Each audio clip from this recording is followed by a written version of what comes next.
Hello, everybody. Welcome back to Campaign 4, Session 4. Yes. Yeah, Session 4. I'm always seem to get that mixed up or wrong. So, thank you for tuning in. Welcome back as we're journeyed back into the submarine. We hope you enjoyed Session 3, as the title almost should have been John Terrorizes His Table, but it wasn't.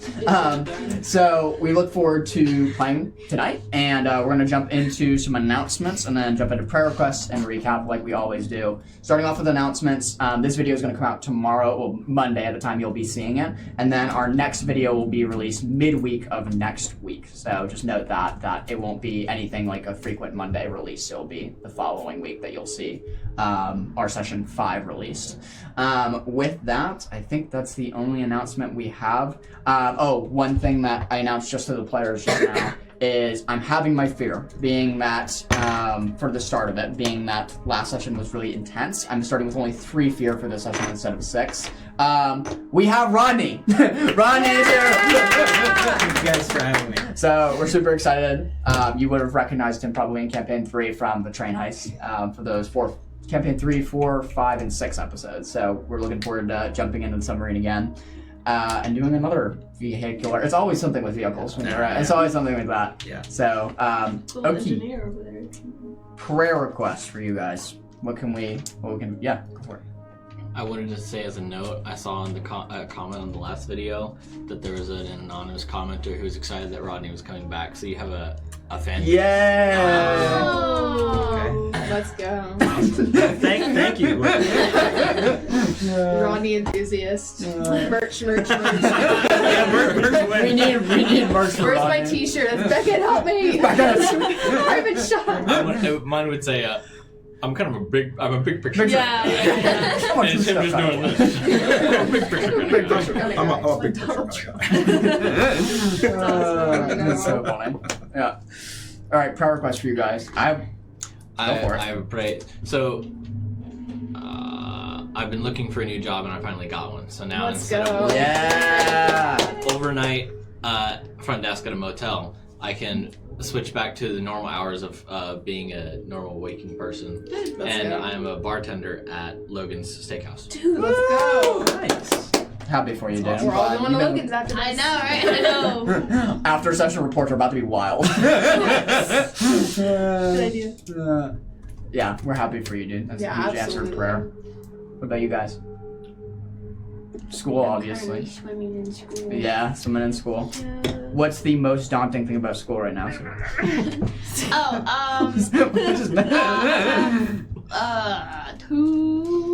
One really big assignment that is definitely gonna be late. Okay. So just doing well on that anyway and getting caught up. Yeah. Got it. Assignment would be late. Getting caught up. I just don't have the brain juices to write anymore. Okay. And you have a lot of papers? Yeah. Papers. Finish Yeah. strong. And it stinks because, like, the paper I wrote today, I'm really interested in the topic. I'm just so burnt out. So it's like, I can't write. So I need to, like, just pull through and, like, get the motivation and just get them done. Mm-hmm. But it's just so hard. Yeah. And I just feel, like, so exhausted, even though, like, I'm sleeping, I'm eating. Mm-hmm. So. That's understandable. Definitely be praying crash about and that. burn. Yeah. Definitely be praying about that. Only one semester left, or not even. Like, A few weeks now. left, Yeah, a yeah. few weeks. You're on the home stretch. Anybody else? I keep getting like random hives. Okay. I think today they're gone, Mhm. thankfully. But I don't know if it's Is this from sunlight? Probably. Okay. Is that a joke? No, I mean, Oh! I just remembered you saying you That was hives from sunlight. that was like way before I knew you. No, it just happened. Remember when we were playing hide and seek for campaign 3? Oh, that's from plants, not Oh, sunlight. okay. I'm not a vampire, Oh. but I have had a reaction to the sunlight before. Well, Okay. it was the humidity in the air, actually. Okay, got you. But this one I don't know. I was eating Halloween candy, and I don't know if there's like something in the candy. Razor blades. Yeah. I felt that, so I don't know. So they don't hurt, and they just kind of itch randomly. Okay, got you. Definitely keep praying about that. Micro razor blades. I think I would have felt it eating it. Hopefully. Swallowed him whole. We know how fast you eat the candy.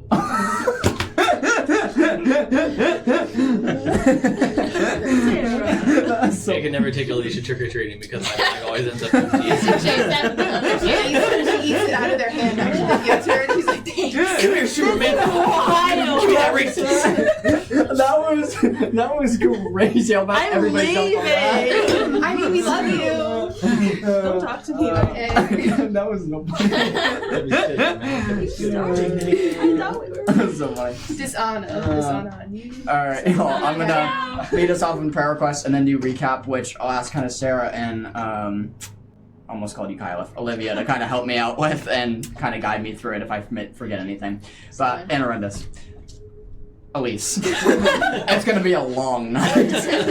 I need like a list of things that John has called me throughout session. Hey, I have a lot going through my mind during Hey, sessions. there you go. All right, dear Lord, thank you for this day, Lord. Thank you that we can just come and play such a fun game with such fun people, Lord.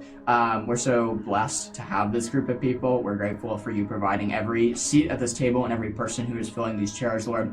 I please pray that just our play and just this recording honors you, Lord, and that we can all just have just a little escape from life and have a breath and enjoy some time with each other. Lord, I please pray that this video is just a light to all who see it, Lord, and that just your love shines through us to the people who are watching. I please pray for all of our viewers who are listening in on the sound of my voice, Lord, that just I pray over whatever is going on in their life right now, as I'm sure there's so many prayer requests coming in from our viewers. Lord, I please pray over this table. I thank you for Gray and his new job, as that's something we've been praying for a long time, Lord, and we thank you for providing, as bartending is something he wants to do, Lord, so I thank you for that. Please pray for Sarah, Lord, as she is swimming through school at the moment and assignments are going to be late, but I please pray that she can just finish them in a timely manner, get them in, and that way she not have too many points deducted off the final score of it. Lord, I please pray for Alicia as her papers continue as well, and just finishing strong as she's down to her last few weeks of school. So that's a big praise for her and that she's about to graduate. And please pray for her hives of whatever's making them worse or irritated, that that can heal, Lord, or maybe she can find out more about that and ways to stop it. Lord, I just thank you. We all love you, Lord, and we're excited to play. And just never pray. Amen. Amen. So, Campaign 4, Session 3. Where we last left off, you guys had just finished an encounter with bugbears, and Cram sleeping, trying to lull himself into a sleep, crying in the little sleeping bag that he had. You guys had a successful long rest, packed up the next morning, and traveled down the road to Levisora. It was about a day, or I think a day and a half's travel from that point to Levisora. Arriving in this beautiful lake town, the amusement of boat races and library and more formidably black elite crow's guard standing very, very tall, like very pitch black armor that you all notice as, ooh, we don't want to mess with these guys. Coming into town, you first stopped in an inn, the Arrow, the Laughing Arrow, to just get a secure night's place to stay, and that way you could move into town, into the Velumray, where all of the people here who were here last session researched one specific topic. All of you providing such information has been recorded into our city, and then you have also those resources as well of what you researched. As you took that research, as you were all exiting the Velumray, you had a particular encounter with somebody. It was, what was her name? She didn't have a name, but she was the secretary of Levisora. Okay, perfect, thank you.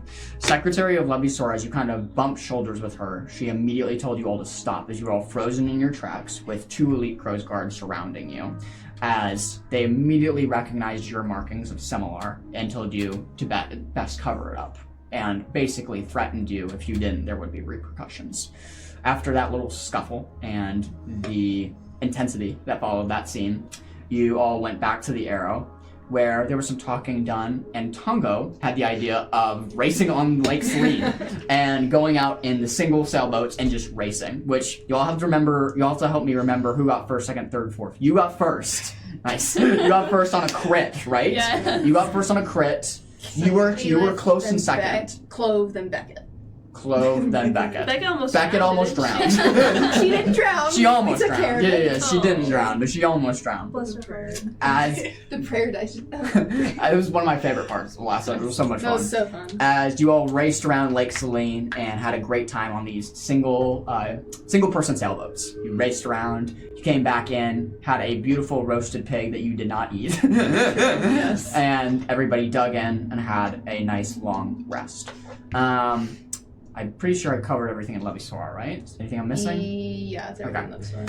After leaving Levisora, you quickly took your horses and cart and moved quickly to Corven Bridge, Corven. It is the bridge that connects the continent of Eldoria with the island of Eldoria, where Ravensloft is located, the capital of Eldoria. So it's this bridge that interconnects these two huge continents.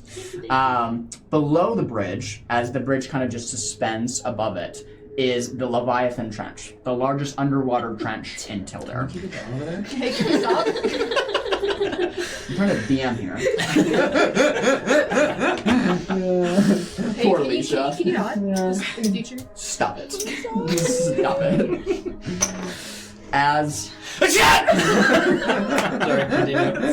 Alicia. I get stressed. I definitely get On that mark, stressed. everybody takes their final. Max out your stress. I'm dying. We need a strength saving roll. As you all made it to Corven Bridge, quickly negotiations were made with Beckett kind of leading the party to a captain of the name of Captain Goose, who is the captain of the Lumen, one of the largest scientific submarine vessels that supposedly it's the only submarine that can journey down to the depth that Beckett needs to go down to. Being that this was kind of the only option, a negotiation was reached that he would bring a certain amount of crew members who would want to go on this venture with Captain Goose, and then you would all bring you guys as well as your crew, and then certain payment would be made from Beckett after the expedition was complete. No money has been exchanged yet, as there was a question about that. Mm-hmm. Breaching down into the waters, what was first was a very simple descent through the sunlit and twilight zone, quickly turned into chaos, as I think the first thing you came upon was depth charges. Yes. That's the first thing we came upon. With Arendis on the sonar being taught immaculately by Guppy. You quickly avoided several depth charges, kind of maneuvering around, not taking any sort of hull damage from the depth charges themselves. Continuing descending, you quickly reached the Midnight Zone, where you were attacked by a creature. A creature that was described as a huge sea lamprey, thousands of feet long. While it brushed up against the shrub, or the sub, and played with it a few times, never any damage came from it. In fact, Beckett shot a arcane tether, magical tether? Yes. Okay, one of those two names, I can't remember what it is, at the creature, successfully suspending it for a due time. Continued descending, stress was continually accumulated at every zone that you guys went down in. You get a stress. So there's one more zone that you still have to go down to get to the trenches. If we are continuing to descend, just as a note for you guys.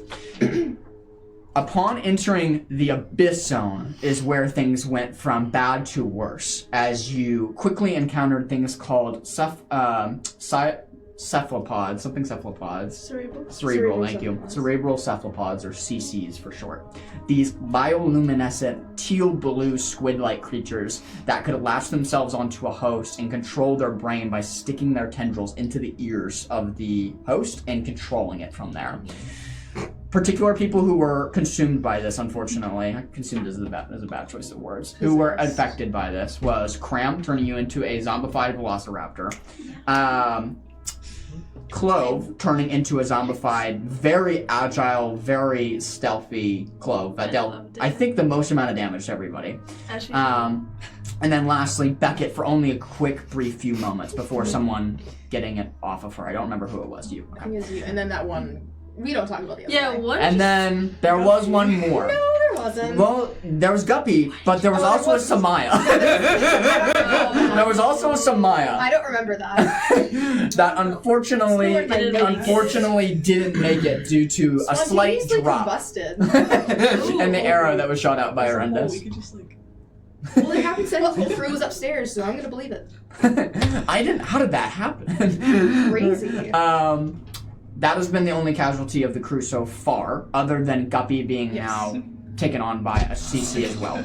As you guys took care of the CCs, leaving one behind in the engine room, the one that was on Samaya, a few things more happened as you were avoiding doom, as you were plunging down further and further into the Leviathan Trench, encountering the sub shaking, and you all rallying to the crew, and then seeing bite marks in the cockpit, which I didn't explain very well. There was nothing ever attached to the cockpit. It was just the marks left by rows and rows of teeth kind of broken into the glass.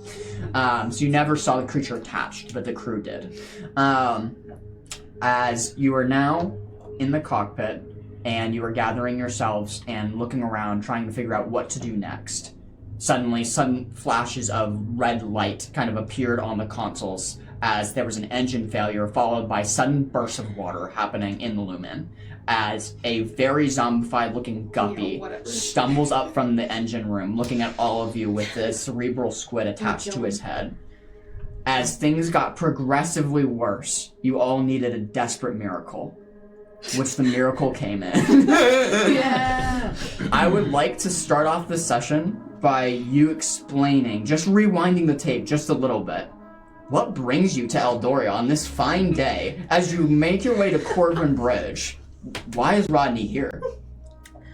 In the 2 years since you have last seen Rodney, he has been scaling operations with Zaruk, operating, an additional office, and has built a network, so to speak. And there's a list of people of interest. And when people who are on that list, when they do things, when somebody in the network sees them do things, that gets reported. And some of our friends today are on that list of people. And so when my dear friends here chartered a submarine, Rodney was alerted to that. And it instructed some of his team to just keep an eye on what was going on. At which point he decided to dispatch and come lend a hand post haste. I love that. So that is how that is to rewind. Rodney was keeping an eye out on things happening in the area. Absolutely. And basically, with your wonderful description at the end of the last episode, walks in and says, "Well, hello there." As you all see in front of you, I'll actually ask you to describe your character, because this is a lot of people for the first time seeing Rodney. Okay. But Are we all before there? you do that, I can't remember. yeah. But before you do that, I just want to describe what you see as you've just stepped into Yes. this mess. Oh, God. As you are looking at all of this group of people huddled into the cockpit, you see 6 what looks to be crew of a submarine, kind of huddled in a corner, looking desperately up at you and the thing that is going on around them. All of the machines blaring with red lights and warnings. Noticing the sub that you're on now, you see that it has 3 decks. The topmost deck having things like the sonar, the defense systems, and the cockpit where you have attached your arcane door as it's disappearing. The bottommost deck containing the engine room. Most notably, when you're stepping into the cockpit, you see a jagged outline along the glass as if something enormous has tried to bite its way inside of the circular globe-like cockpit. Layers of teeth marked from a circular pattern of just endless amounts as it just spirals and spirals and spirals. It hasn't broken through, so there's no water pouring into the cockpit, but it is broken through the first layer of glass as it looks to be some sort of reinforced material to stop this kind of thing from happening. Throughout the sub, there's sharp alarms blaring as you've just stepped foot onto, it seems like a submarine that's sinking or a submarine that's in terrible condition. As the red sirens are blaring, you hear engine failure, as it sounds like water is starting to pour into the bottommost parts of the submarine as you feel yourself descending at a rapid rate.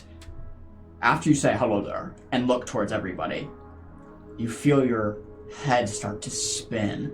And suddenly your vision go blurry as all of these figures start to merge and separate as your whole vision just completely turns into a field of stars before trying to fight this and eventually getting back to a place of semi-consciousness.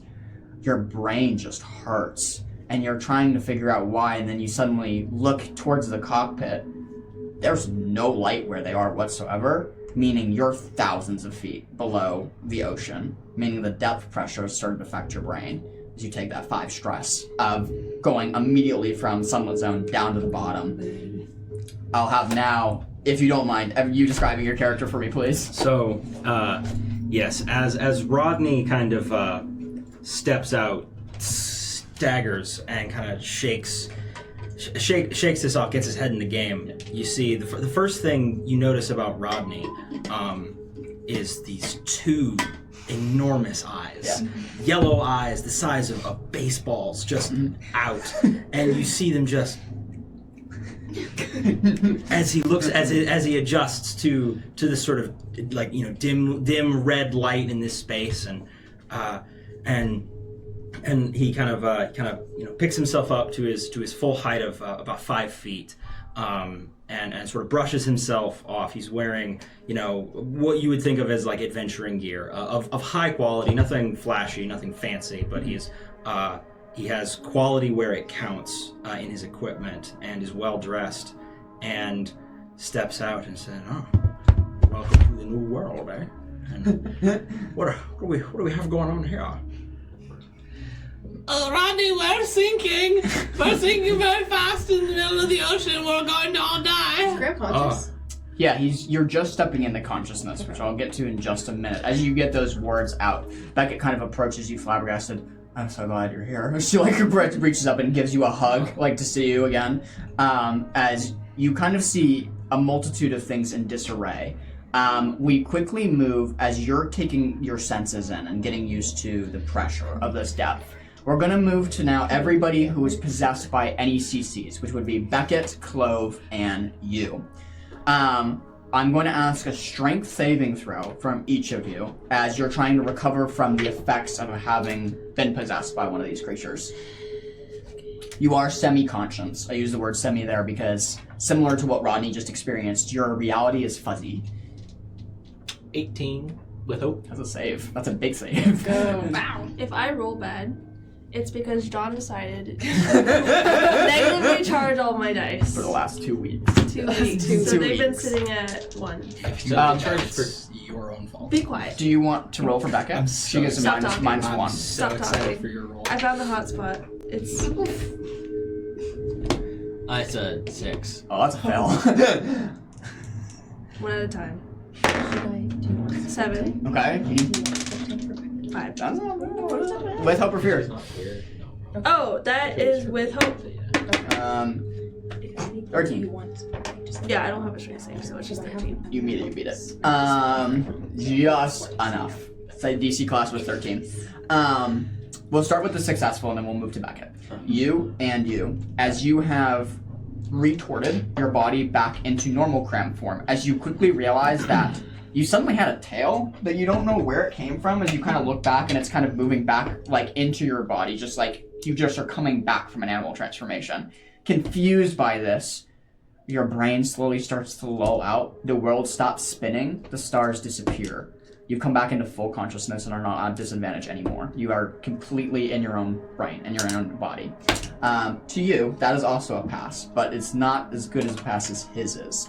As you are coming back into consciousness, you do so, but not before vomiting all over the top deck, as you immediately from the depth just vomit. As you see this very tall, Lakes in defiance. very tall Hopkin just with her scythe kind of at her back, just retching as this yellow vomit just pours out on the submarine top deck. Well, you're very good at first impressions, aren't you?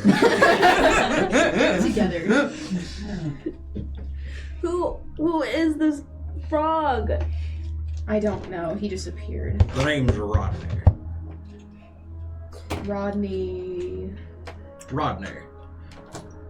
Rodney is the name. And I'm here to help. Graham, you know this guy? Yes, it's good to see you, Rodney. It's good to see you too, Cranberry. How did you get down here? With magic powers. Oh, that's very cool of you to do. And out of my pocket, I take a can of cranberry seltzer. Oh To my Cram. god. Oh, And it's ice cold. completely forgetting the situation and ignoring what you just asked him. He cracks it open, slowly sinks to the ground, crossing his legs, and just starts to. Good to see you, little cranberry. How quickly are we sinking? It's at a normal descent rate. As Wow, that was really good. Thanks so much. Graham? Yeah. Who? What? Oh, The name's Rodney. I got that. That's Rodney. He's one of our friends. We did a job with him like a long time ago, like a couple of years ago. What's your name? Horrendous. Nice to meet you, Horrendous. Nice to meet your acquaintance. Are you here to help? Yes. What? I heard you were in trouble. We are in trouble. We are not in the greatest situation as of right now. So what's going on? Where's As- Beckett? yeah, as Beckett kind of steps forward, she kind of stumbles forward. I don't feel so good, guys. As she just and faints right in front of you. I'll allow you to do that. You were right next to her too. So both of you roll me agility rolls. Only one of you has to pass this to catch her. 17. That's a pass. So 11. Rodney, you're a little bit just too slow, but that cram just jumps out at the last minute, catching her before hitting the very, very cold iron floor that sits below you. As you catch her, no damage is taken, as she's just unconscious. She's just gone completely unconscious, as their blood is just kind of like flush from her face. Like she's just white. She looks really sick. She looks not well. As you kind of just like tap her on the face a little bit, there's no response. As the captain kind of rushes over to you all, Captain Goose. This is the first time you're seeing the captain, Rodney. As he kind of rushes over to you all, you see a very tall orc man with a white blindfold over his eyes. He wears like a scientific lab coat underneath like a pirate-like garb coat over it, kind of hiding its underneath buttons, kind of as it's hung down loosely. As he rushes over to you all, he kind of like stumbles and looks at you. Not even giving you a note, trying to figure out who you are or what you're doing there. He immediately looks to you all. Okay, we have a bit of a problem. We're continuing to descend. However, I think we can make it out of this. However, I need your all help, and I need your all help right now. We have several issues going on. The first of which is the engines are failing. As he's talking to you all, suddenly, that's when you see kind of Guppy stumbling up the stairs as the captain. He feels the vibrations in his hilt as he runs over to Guppy, taking out his sword, just chopping the squid. The squid kind of immediately splats up against the submarine sidewall as Guppy just kind of faints down into the ground. The captain kind of takes the sword, puts it into his sheath again, rushes over to you. Sorry, like I was saying, these things are not ideal. We need 3 groups. Everybody needs to split off from here. There's error in the engine room from the squids, so we need people who are good at solving things down at the engine room. There is a hole in one of the ballast tanks that's causing us to sink at a low rate, a really, really quick rate. To fix it, it is going to require underwater breathing and the fact that you're able to handle more depth and pressure than most, as you're going to have to swim down into the bottom of the submarine where the water is present and fix it.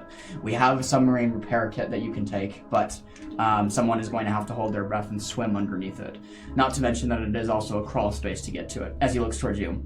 Well, that's mighty convenient. As he I do possess that innate ability. It's good to have a... Nice to meet you. The name's Rodney. Nice to meet you. As he kind of lifts his hand and you kind of touch this orc. He has a very firm grasp. As you kind of try to look through the blindfold, and you can't see anything. It's a very opaque blindfold. You can't see through it. If his eyes have been gouged, if there's nothing there, you can't tell. But you do catch that the submarine, and his sword in particular, is outfitted with haptic feedback sensors so that he can understand like echolocation around in his surroundings. As he kind of firmly grasps your hand, missing it a few times before actually clasping it. And then the last thing, it's great to meet your acquaintance. I need a group of soldiers, ones that can defend the sub. Rendus, you said that there was multiple hundreds of pings that you saw. Yes. How many of the cephalopods did you kill? 3? then there's more on the sub. So I'm going to take a group with me as soldiers, and we need to go scout the submarine to see if anything is wrong. Okay. I think we can get out of this, but I need to know who's going to be in what group. I will send my crew with you all and split off into 3. I'll kill the squid. Okay. So I need to know from here. There's the soldiers who are going after the squid, the engine room team who's going to go try to solve the engine, and then the ballast tank team who's going to try to solve the ballast tanks and swim underwater to do this. So starting off with Elise, she's going to be on soldiers team. Who do we else have from there? That kid is unconscious. Soldier's going to be Elise. You're going to be on ballast tank, I'm guessing? Mhm. Okay. Can I assist with ballast tank? Yeah, you absolutely So I can. can also breathe underwater. That we're gonna be great. We're gonna be a great team. I'll go to the engines Okay. and leave Beckett lying on the floor unconscious. I Wait, have, what? Can I With- go over and heal her? Yeah, you definitely can. Guppy will take care of it. You definitely can. I'm gonna take care of Guppy. Maybe. Isn't Guppy Kyla taking? and Oh, I'm gonna take care of him more. I was gonna say, I thought you were holding Beckett. I thought we were gonna like help her. He saw Yeah, me. I could- All right, well. And things to soldier, do. but I'm also gonna Soldier. give Beckett a health potion, Okay, sounds good. which looks like I'm just gonna pull out an herb from one of my pouches and rub it. Your potion. Yes, my jar. A 3. 3. That's pretty good. Can you describe what this looks like, and I'll let you take the DM ball too of how Beckett immediately comes back to life as you resuscitate her Yeah. with this health potion. So, after throwing up all over the floor, she's just kind of like sitting on the floor, just trying to like get her bearings. And when she watches Beckett fade, she's just kind of like staring at her. And in her mind, she's like, well, how much do like I really want to help these people? And she's like, well, this person's paying me. So when she when she passes out, she's gonna like start like digging in her pockets. Not the one with the scary flower. Separate ones. Separate ones. She's gonna be digging through and just pull out this leaf that looks very similar to pine, and she's going to like rub the needles into her hands, and it has a very strong fragrance, like essential oils. Yeah, And then she's gonna just rub the needles like under her nose. that's really cool. As you have this like salve almost of the natural needles and everything that you've all scurried for this moment, you kind of put it under her nose, and Beckett immediately comes back into consciousness. Her world's still spinning. All she can get out is thank you before she kind of just looks at you all, kind of like holding her chest, trying to like get up slowly as 3 HP was restored to her. It's important to note here, Clove, that as you are digging through your pockets, something's missing. Something's very important that's missing. As the schedule of the Lost Duchess is gone, is not there anymore. Oh It's just disappeared. As you're trying to rack your brain to remember, when you could have lost it, no memory presents itself to you. As you're trying to figure out how on earth you could have lost it, it's just not there. Beckett comes up. What's happening? And she looks kind of towards you all. You see her brow just covered in sweat. What do we need to do? Mr. Gooser told us that there's like the engines are breaking and the hull is breaking and that there's also a bunch of squids that are breaking everything, so we need to fix all 3 of those problems. And I'm feeling a little bit overstimulated. I don't feel like I'm very good at anything right now. Is it okay if I just sit with you and here do nothing? I think we better help the party, Cram, as looks like we're in a dangerous situation. As she looks up and sees the red alarm just blaring. Going back, you said engine room for you? That's where you want to be, Cram? Yeah. Okay. Do I have everybody? I'm going to that engine room. Okay, perfect. The 2 of us are doing the ballasts. Perfect. This would be a perfect end time as you both, I'll come right back to you. You both kind of step up to do the ballast, and you're getting kind of a debrief from the captain of where to go on the second deck to start moving through the crawl space to see what it looks like. When suddenly, you see a fishkin step up with you, a small little otter on his shoulder, red bandana kind of over the forehead, as you see for the first time Rodney as you begin interacting with one another. Nice to meet you. The name's Rodney. Are you part of this submarine crew? No, I was just passing by, and I pop it to lend a hand to my friend here. And I'm actually going to take this opportunity to like put a hand on Cram, right, who is having a moment, and say, I'm here to help, and everything is going to be okay, and cooler heads will prevail. And I'm actually going to use my what is it called? Rousing speech ability, and everybody can, all my allies can clear 2 stress. Oh, that's big to start off with. That's much needed. I actually love Rodney. Actually. What's that? What are my stats? You're 5 stress. So with his -2 though, you're down to 3. Okay. Yep. HP. Yeah. Do you know? HP, you're good. Because we also just leveled up too. So does that play effect? It doesn't restore anything, no. Yeah, you guys feel the calming presence of Rodney. Everything is, and he just kind of holds your gaze, each of you, for a brief moment. Says, everything is going to be okay. Now, let's solve these problems. As this small ribbit has empowered you, as you have a sense of urgency now and willingness, and just like, we can do this. We can do this. We're encouraged now to go get this done. You all split into your groups of 3. Arendis and Clove rushing towards the back of the first deck to start their inspection. Kyleth and Rodney rushing towards the second deck, the back part of it, towards the ballast tanks. And then Cram and Tongo rushing down to the bottom, darkmost deck of the engine room. Well, let's start with Cram and Tongo. As you both rush down, you with your Monokai, as you're rushing down kind of to the bottommost floor, you notice the sub gets darker and darker. You were once here just a few minutes ago fighting the cephalopods as they were down here.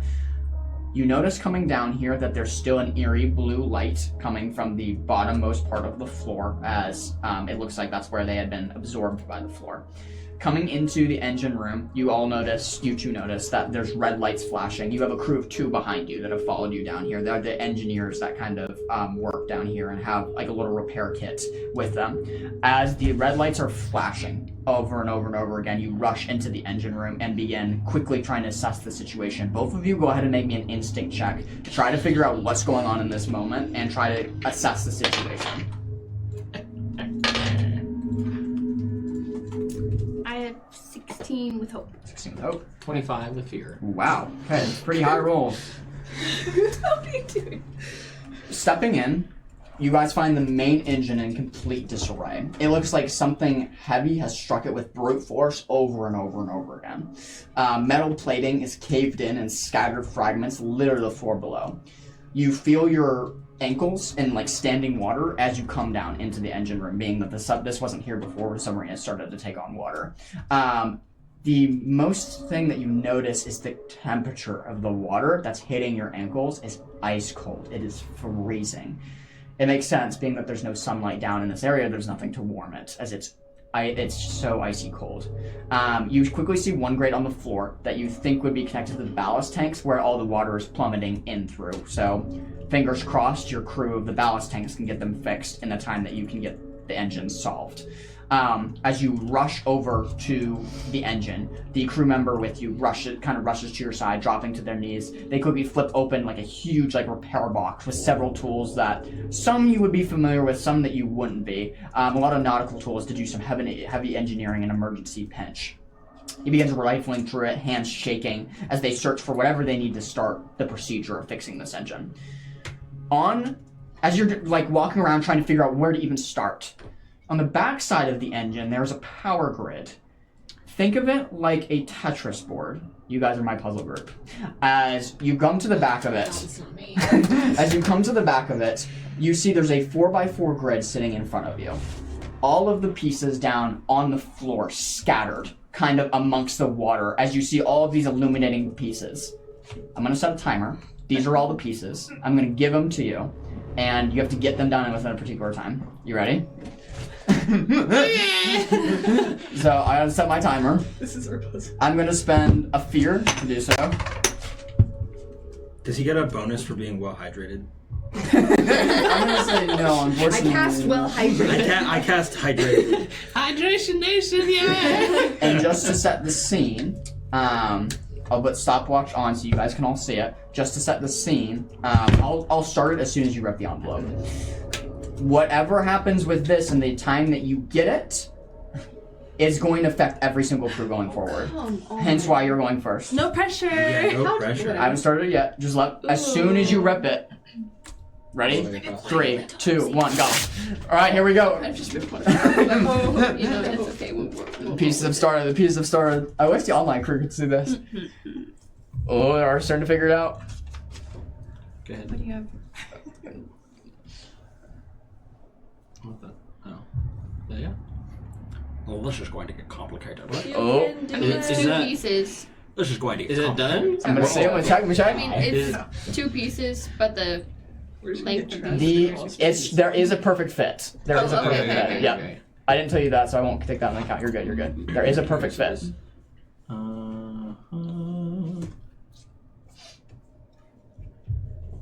This has to be like this. So Put it here. Yeah, we're done. Done? Yeah. You got it.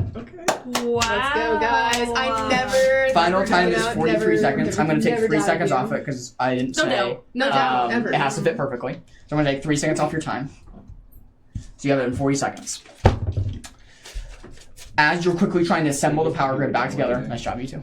As you're quickly trying to assemble the power grid back together, suddenly a sharp hiss of steam shoots out from the engine as you're putting the power grid back together as quickly as you can. Being that in the time frame you did it, the steam started at the 30-second mark, as both of you were fighting to fight through the steam to fix this power grid as fast as you could, as the engines were beginning to overheat. Being that you were in the steam for 10 seconds, I'm gonna roll. As you both feel the iron hot steam hit you, you are suddenly hit with boiling oil that's being shot out by the engine as it's starting to overheat and short circuit. As this oil shoots out in the engine and begins hitting you both take 20 points of damage as you're fighting through second to third degree burns, trying to get the engines back online. Crazy. However, after fighting through it like champs, the engines hum back to life as the pistons begin to fire once more. As the power grid has been reestablished, the crewmate who was working on the engines, making it undented and fixing the panels, has done his job as well. You guys have solved and completed the engine, as it's completely operational now. As the red alarm has stopped, you are like, okay, we're safe, we're good.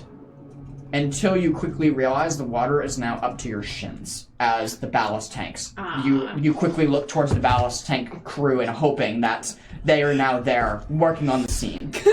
This is nuts. Where we go to you, the ballast tanks. As you head to the second deck, you quickly rush through. I'll say probably you didn't go much to this deck, being that you were mostly on Periscope the time before. Seeing this deck is mostly crew bunks, so it's where all the crew of 30 would have stayed, a little kitchenette. As you rush through this deck, seeing the multiple beds that fly past you as you're just running, both of you, as fast as you can towards the back of the sub. The red lights have stopped, and there's no water at your feet. However, you're wondering how your friends are faring down in the engine room. As you reach the backmost part of the second deck, you are quickly set with a small little crawl space that you see. It is about 3 feet in height and 3 feet in width, meaning it's quite small. Trying to look towards the back of it, does anybody have dark vision or can see in low light? Oh. Got big eyes. Use I do have big eyes. Is that on my... Tell you what, Where would that be I'll- on my It'll sheet? be on the right side. I will allow you because of your radiant eyes, to go ahead and make me an instinct roll with disadvantage to try to see how much you can perceive of this crawl space, because it's pitch black. The lights have stopped. It's like our first issue. Okay. So... You can do it. You can do it. Instinct with disadvantage. Instinct with disadvantage. You didn't do it. That's gonna be a 6 with fear.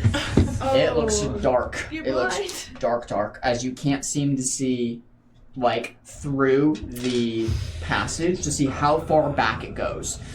One thing you do notice, though, on a 6, as you lean down, just getting your surroundings, getting ready to go into the small crawl space, you hear rushing water, like a waterfall sound. There's no water pouring out of the small crawl space, but you hear bubbles and rushing water as you know you're nearing the ballast tanks.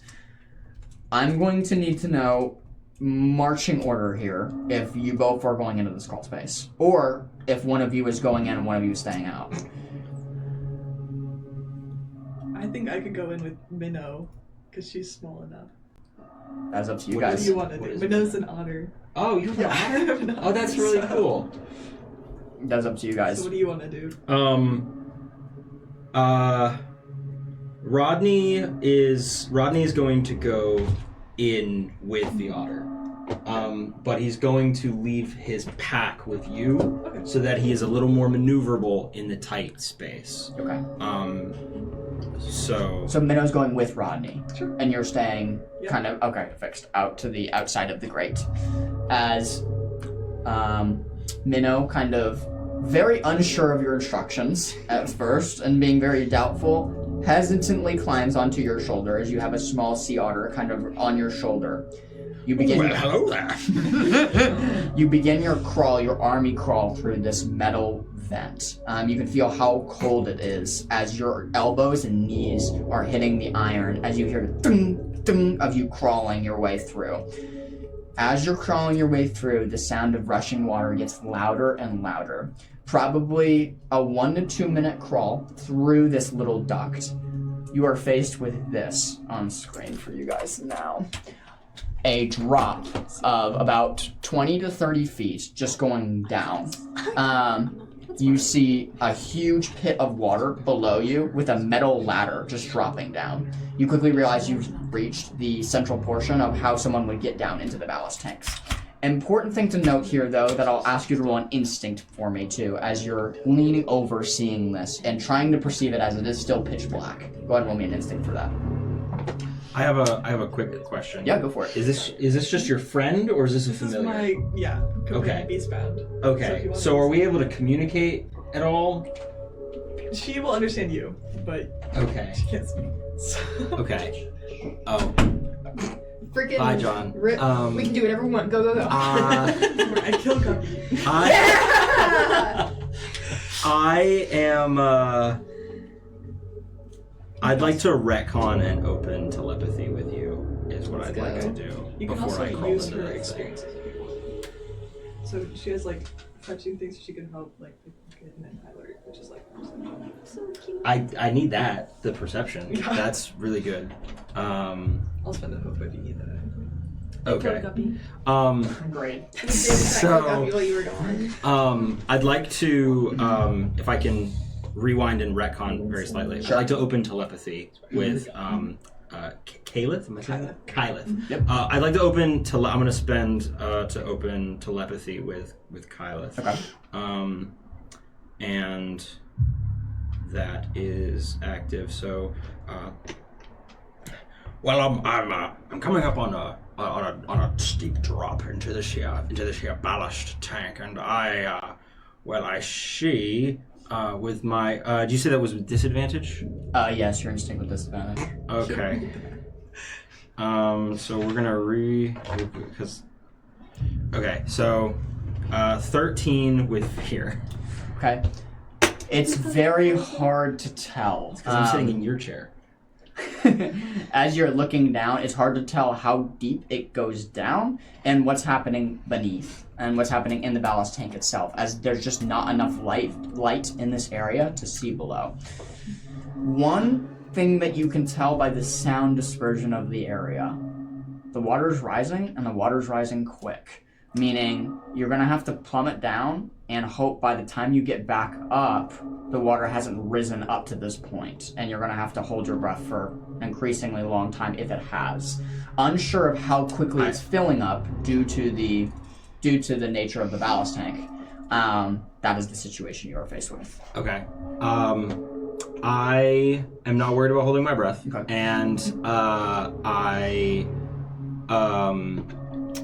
can I see any way to get lower without just free diving Touching into the water? the Yeah, there's a ladder there, so you can kind of hold onto the ladder and slowly maneuver your way down, and to the point of starting to feel where the water is touching your body.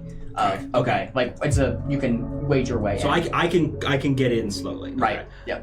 The captain mentioned there was like a repair kit for the ballast tank, or was that for the engine? Yes, that is for the ballast tank. So Okay. as did I grab that? Yeah, I would say you Okay. would have grabbed it. It is basically a magical sap-like substance, kind of like sticky putty, that adheres itself to the submarine wall and cements instantly, filling holes of that is being punctured by the submarine. Yeah.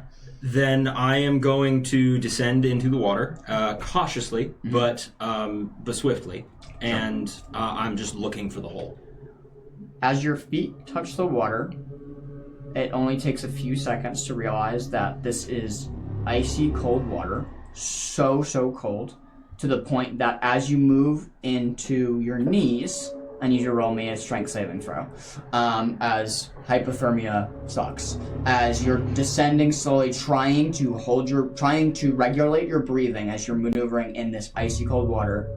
Strength saving throw for me. That's an 18 with hope. Wow, dang. I breathe underwater. Like, You gotta figure it out. As it only phases you for a few minutes. It's just a cycle of getting used to it as you've plunged icier waters before.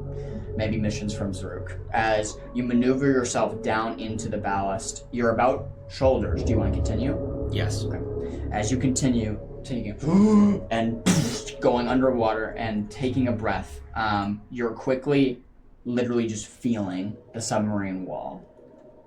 Kylith, as you are doing this, go ahead and roll me an instinct check, Rodney. You also go ahead and roll me an instinct check, Kylith, as this is happening. Also, is Minnow just affixed to your shoulder, just trying to, just holding on? Okay, got it. Yeah. Got it. And that would be another 18. Okay, sounds good. As you maneuver your way down into the ballast tank, 18 with hope again. Twice in a row. Crazy. Cheating. Crazy. I believe it. There, I man. believe it. You quickly feel with your ribbit hands around the wall of the submarine, trying to figure out where the puncture is located and where it would be that you can start applying your adherence to. What was your instinct roll? A 16 with fear. 16 with fear. That's also a pass, and I do get a fear for that.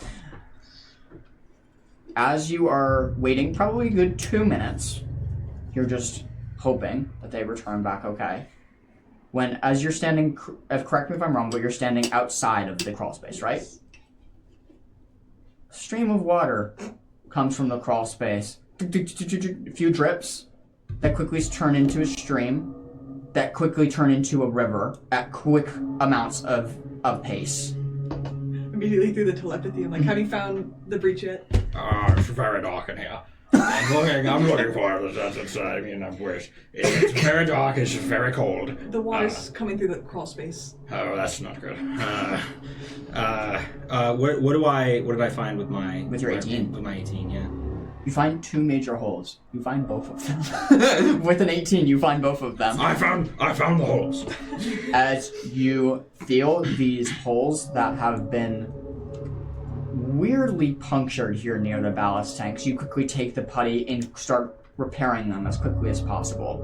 You notice that the hole is part of a network of a larger slash in the body of the submarine, not taking on water, but you can see it's weakened, as almost like some large sea creature was playing with the submarine earlier. Okay. As you quickly stuff the putty in the holes, they immediately kind of firm up right away.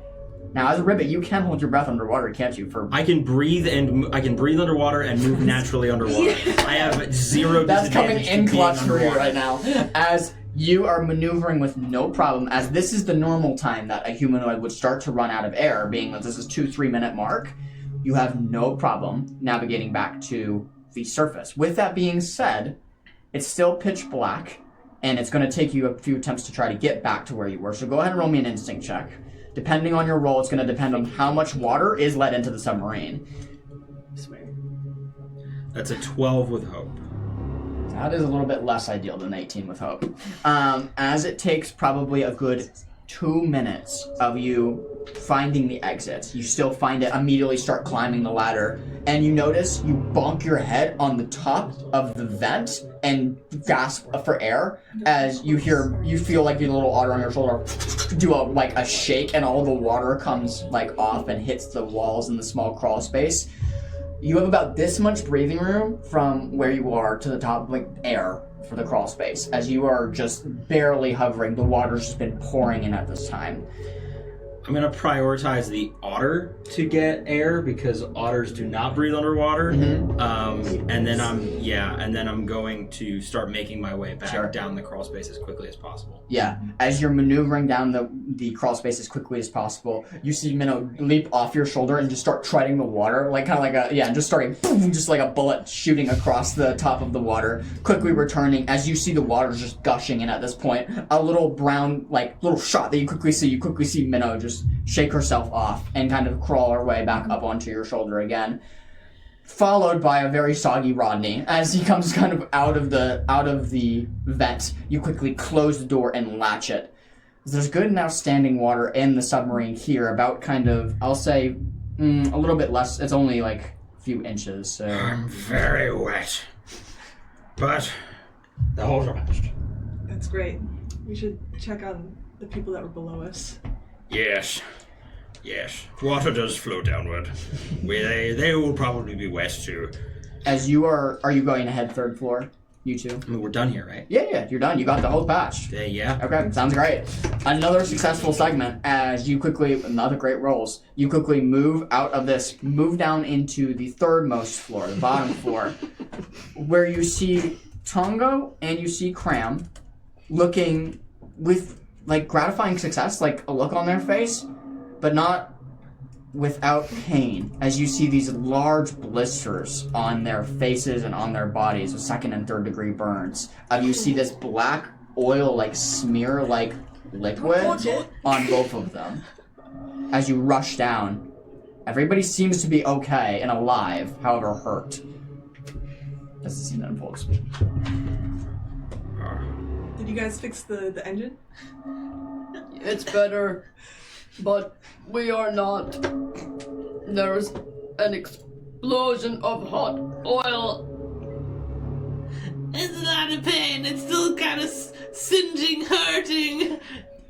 I would like to cast Healing Field. Okay. And Life Spring, being a tidekin, with the water that's seeping in on the ground. Okay. I'm able to draw that and cool down your wounds, but you feel it supernaturally just fall a little, and you get to recover 2 hit points. Oh. Very nice. As I feel this come on me, I immediately just start flopping around in the water and trying to backstroke in knee-deep water, not going anywhere but feeling so much better. You also get the Oh, thank you. No, I'm okay. As the heal takes place and you feel rubbing aloe on a burn, just the cool sensation that hits both of your very burnt bodies from this spray of oil that's come off from the engines. You quickly recover your wounds. Where we move to the soldiers group. As you are all rushing headfirst with the captain into the back of the firstmost floor, you see that this is mostly storage, as there's a lot of places to hide and things back here.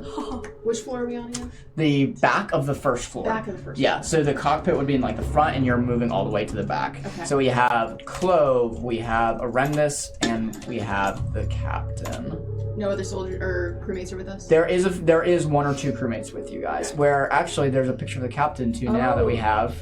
Oh, nice. So he's rushing with you guys as you move your way towards the back of the sub.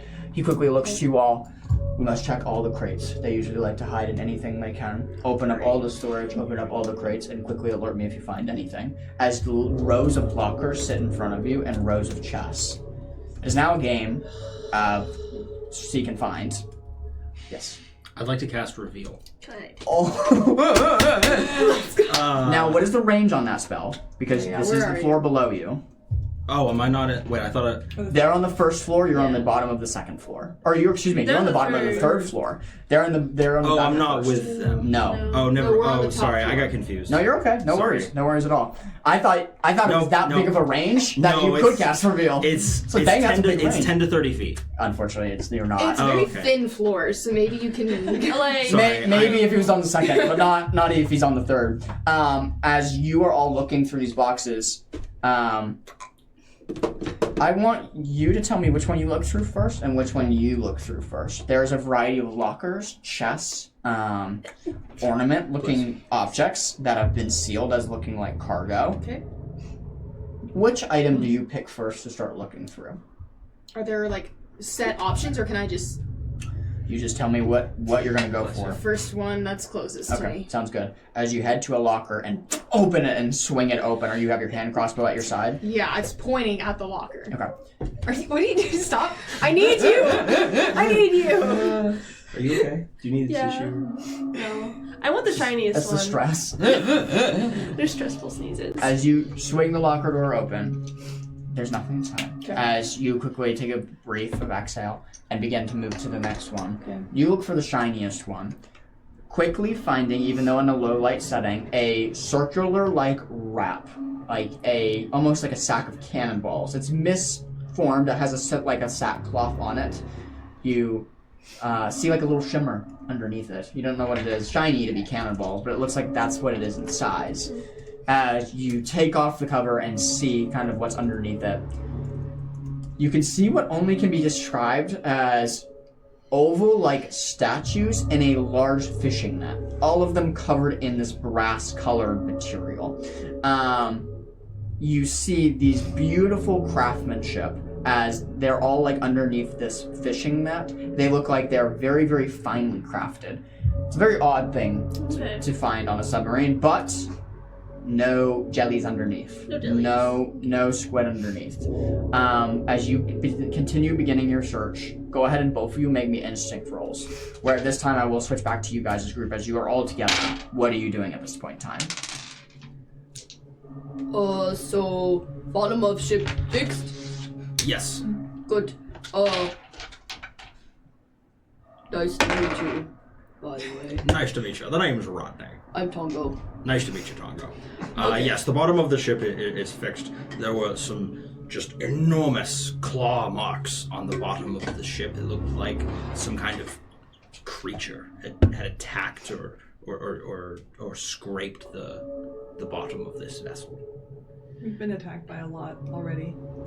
Yeah, I'm getting that impression. Yeah, it was probably like a really bad idea to come down here at all, but we're here now. So thanks for like sealing up like the holes with putty. You're very welcome, Cranberry. And our boo-boos. Yes. Yes. Happy to help. Wait, you did that? Well, no, but You I did did that, the Kai? ship. Yes. Boo-boo. Thank you. Alright, let's get out of this freezing water and go up, I guess, to find others. As the water has stopped at like your shins, which is nice. It hasn't increased more than that. And still the sub is sitting with more water than it should. And therefore you are descending at a rate faster than you should. Where you all take another stress as the depth has increased. Thank you for clearing stress. Yeah, thank you, Dad. You're so welcome. As I'll welcome you all to the trench zone, the deepest, darkest zone of the Leviathan Trench. You have actually begun to make it through the inner workings of the trench as your descent continues. You have like full stress. Back to you two. As you quickly are looking about and trying to find your way around and look for things. There is one crewmate with you all, besides the captain. So there's the captain, the crewmate, and then you two. It's just an important note there. Okay. You notice that the captain and the crewmate are making their way towards the back as you are still checking the lockers. What was your guys' instinct rolls? 14 hope. 14 hope. 13. With beer. You meet it, you beat it. You missed it by one, unfortunately. As you are looking about the sub, you can see the captain in a far corner, darker corner, lift up one of the lids of a chest. Just go, "Arr!" Before you see a bright blue light shoot out from the chest, affixing itself to the captain.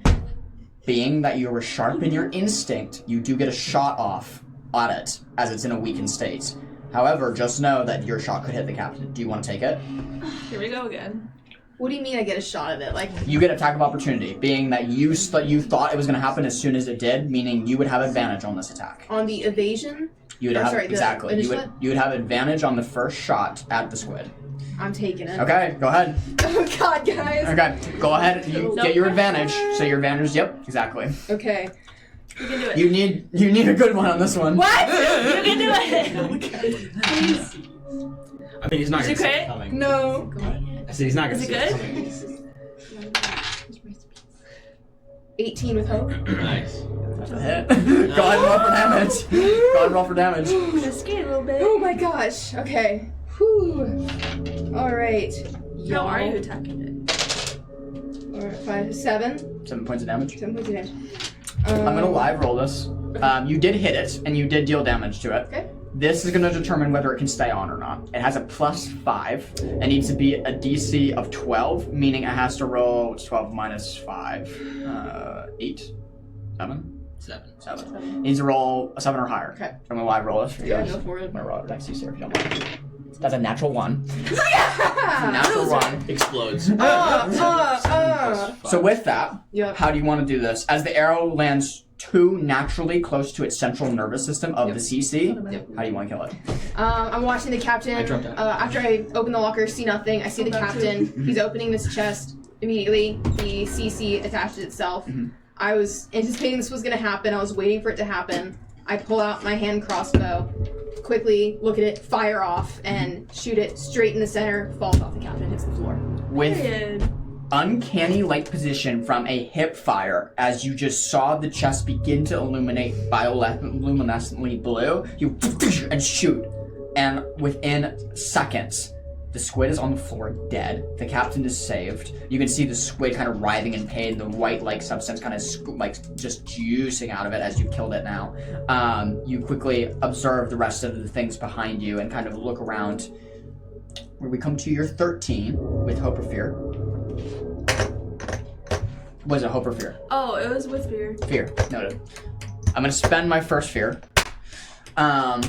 As you're looking around and are suddenly distracted by the hip fire shot that Arendis just took on the captain, you kind of look behind you and you hear something stumbling forward.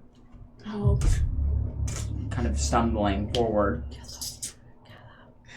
can see what Don't only say it. can be described. Thanks. Stop. Why do we hate Stop. No. This is not Guppy.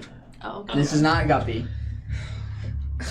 Darn. You see a waterlogged body that's standing in front of you. It looks like it's been waterlogged for about 2 to 3 weeks. What? Attached on top of its head is a bioluminescent CC kind of controlling it. As this looking like underwater zombie stumbles towards you all as it's finding a host, a scary realization happens with you two in the moment. How would a body get from outside to inside unless it didn't? There's other people or dead things on this vessel. Captain! As this zombie stumbles towards you, it's going to go ahead and make an attack at you, being that your instinct was low. Gosh. That's another natural 1. Damn, Another natural 1. Loser! Gosh darn. I better use John. It's another natural You're 1. actually negatively charging your dice this time. Yeah, I guess it's been affecting me. That's get.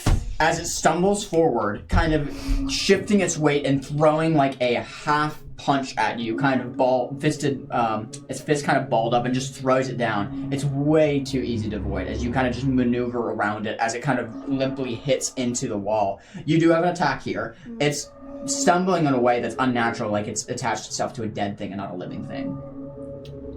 What do you do? Doesn't matter if you kill it at that point. Okay, but what happens if I say like I slice through the whole body? That wouldn't kill the CC. The CC would just find a new host. Right. So I go, whoosh, okay. Yeah, I'm attack. Okay, go ahead and roll for attack.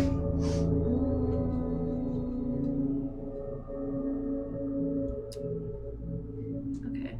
I'm just gonna use my scythe. Okay. I'm not gonna do Roll for attack. Roll for attack. What are we woven? That's what are we woven? What are we 11? And a 7. That's Let's 18. go. That's a hit. Go ahead and roll for damage. 2d8s.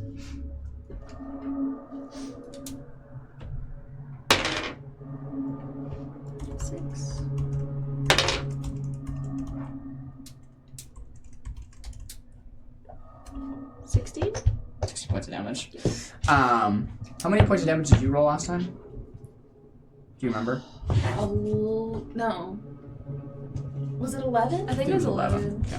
I want to say 11. Can you describe this attack for me, please?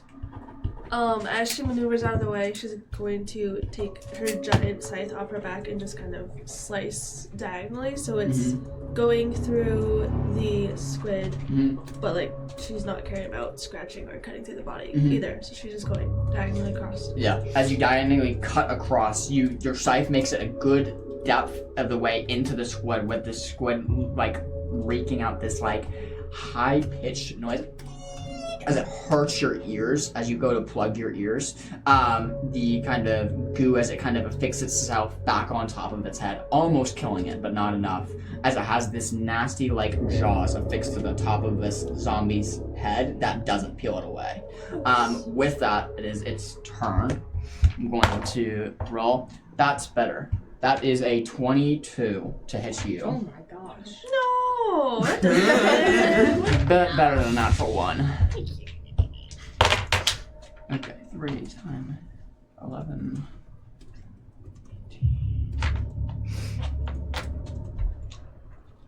18. I need you to roll me a strength save. This dead zombie is going to cast a spell on you. I need you to roll me a Who strength do they save. think they are? He's possessing his house.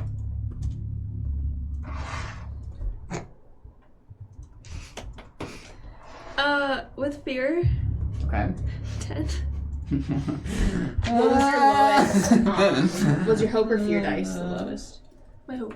I'm gonna use support tank, so you can either roll your hope or your fear one more time. Oh. Period. Okay. 12. Ha! 12 with fear or 12 with hope? That would be with hope because that's higher than my fear. Okay, 12 with hope. Thank you. That was Maybe it did nothing. I don't know. Did it do anything? Because I still have prayer dice, so it didn't do anything. That's a 16 now with hope. The DC was Oh, it's 12. a 16 now? Yeah, because I rolled a 12. Okay. Oh, well the DC was 12, so you got it anyway. The DC was 12. Useful. Let's go. You're As so kind. the zombie begins like trying to cast some sort of spell in this like ancient tome like language, it fizzles it before it can do anything. With that, it brings it back to you two. Okay. As the captain is rushing over, trying to get to you two now, seeing this zombified creature now move towards you, what do you do? Am I close enough? Yeah, you're close enough. You would probably be about 20 to 30 feet away from this. Yeah. I'll take a swing at it with my sword. Okay, go ahead and roll for attack. Okay, I'm making sure I'm doing this. 6. Oh, that's a miss. That's a miss, unfortunately. As you Yeah. take your sword ping, and just go wide, it immediately just dodges underneath you. As now are you brought both of it closer, being that you're both kind of in its immediate vicinity, you're both in 10 feet of it. It's going to try to do something. To both of us? Yes. Oh, well, yeah. That's a... it might not be enough. That's a 12 to hit both of you. It hits me. Misses you, hits you. Okay. I need you to make me a strength saving throw. Alright. He really wants to cast that spell. 15. Oh. 15 with hope. 6 hours. Find.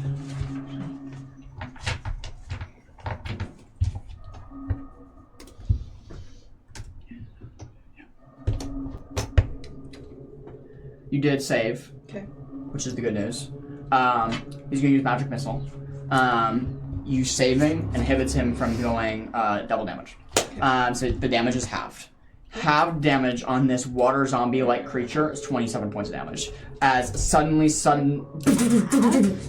projectiles are shot out from his hands like small little missiles that intersect with your body. Think little bullets just penetrating you all at once. As your body you kind of feels to bleed as these little shards of like glass almost have inserted yourself into your body.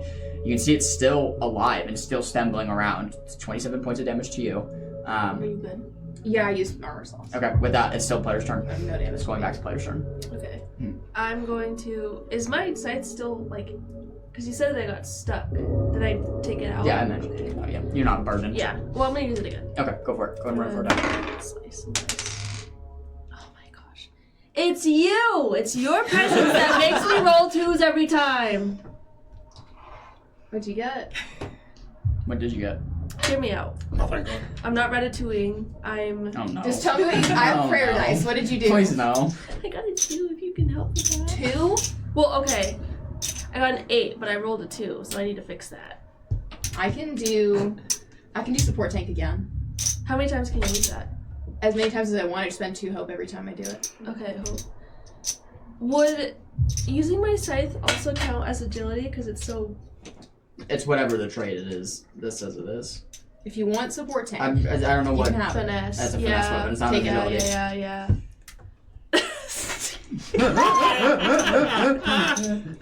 What's your roll?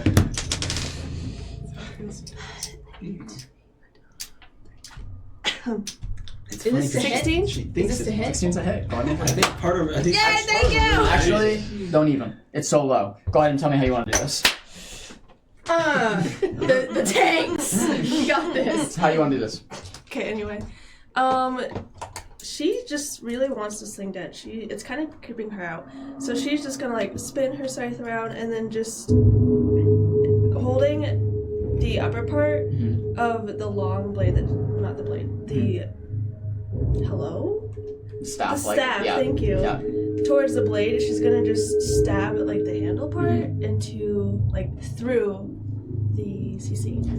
As you stick the staff in, the cephalopod just immediately dies. The deceased body immediately falls to the floor. As this waterlogged body just falls to the floor, this puddle of like just water starts dripping off of it, a mix of deceased remains and just this water pool, some of it just being sludge-like texture, as whatever slime and bacteria was growing on this body has like absorbs itself into this cesspool that's off of it now. As you kill it quickly, the captain rushes to you all. Are you okay? Yeah, we're okay. What is that thing? It smells horrid. It was a lost crew member who we haven't had a chance to bury yet. We wanted to give him a water burial. He's waterlogged, all right. Yes, but we wanted to give him back to the sea and haven't had a chance to do so. How long has it been? About 2 weeks. Do you have any other bodies that are just laying around? This is the only one. Are you sure? I'm sure. We can check the cargo if you wish. What does a water burial look like to you? Typically, we would like to. God. I don't even know what happened. Noises. You dropped it. Sneezy. You dropped it. Typically, we like to do for our crews, take them out at sunset on a boat and let them rest and cast them to the sea. Going underwater never fares very well, as first of all, there's no place to once you're underway, there's no place to bring them out. You would have to do it from the surface, but we've been saving it for a special ceremony and memorial for our crew and haven't had the time to do it. Okay. We should probably do that as soon as we get back. Yes, I agree. As he moves kind of back towards his station, gathers you up, we better go check with the others now to make sure. As you all, Before we go up, she's gonna look around. Mhm. Are there any other Are we done? squids? there appears to be no others. As you've checked pretty much the majority of the cargo, looking about, checking everything that you can, there doesn't look to be any more, Are hopefully, we visitors. sure? Can we do like one more? Go do a double take. Go do a double take. Make both of me an instinct roll. Crit. Crit. Is this a 6 or a 9? That's a 9. 22. 22. With a crit and 22, you thoroughly check every inch of this floor to make sure that there's no crevice untouched that you haven't looked in, to make sure nothing could be hiding. As you check everywhere through here and through this place, there is nothing. As you quickly look around, there's no sort of cephalopod as you move back. Are you all, the group of 4, have you moved into a different deck by now? I was thinking On about our way up. yeah, our way going up. up to the Sure. first. As you make your way up, it would be now that you bump all into each other. As these two are coming back, you kind of have this bioluminescent, like tendrils kind of on some of your bodies. As you bump into everybody, it looks like everybody's completed their operation successfully. The alarms have stopped. The submarine slowly still submerges and continues to descend, but it seems that you've reached a point of calm, hopefully, as all the systems that have been repaired. The sub is still damaged, as it's waterlogged now. However, it still descends.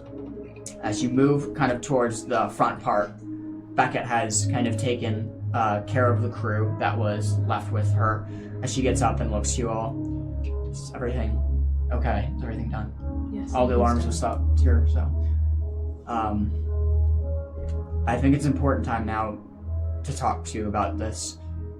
This has been much more dangerous than I thought it was going to be, and hence I want to give you all the opportunity for us to start going back up top.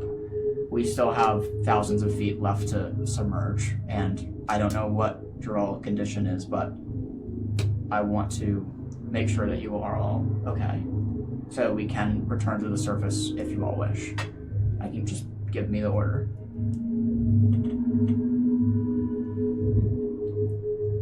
I mean, Well, I mean, we've come this far.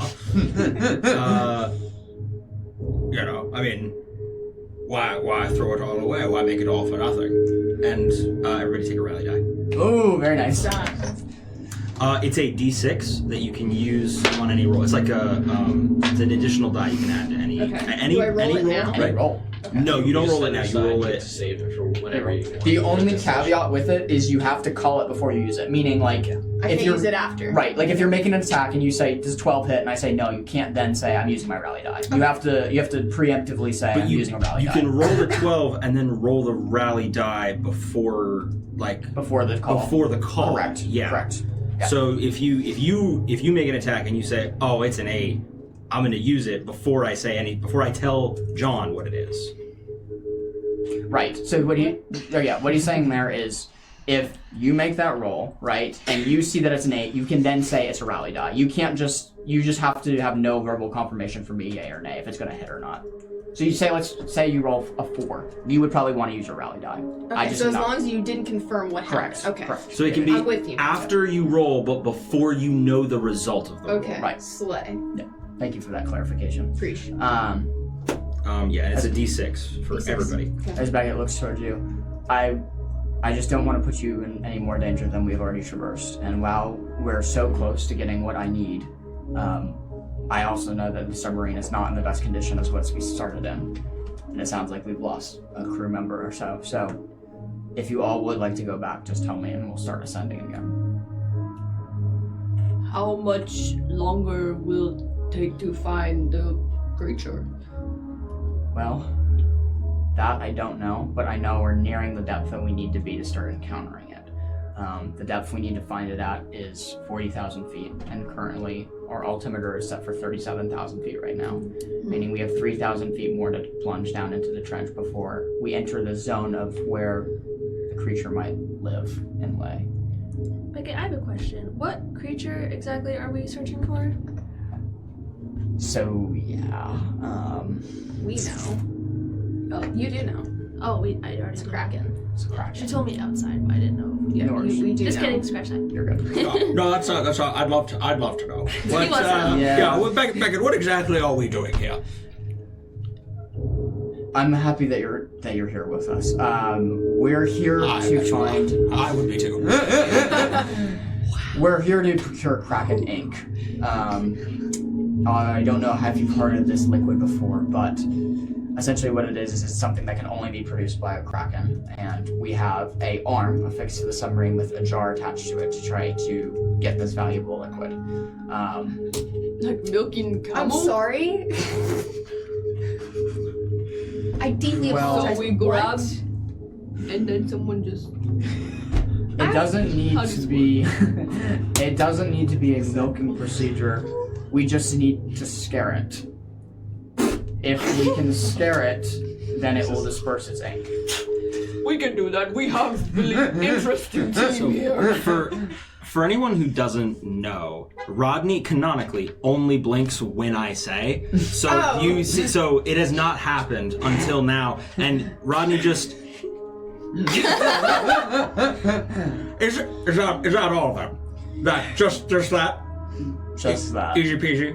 And milk while we're out. We don't need to milk the creature, we just have to scare it enough to release its ink.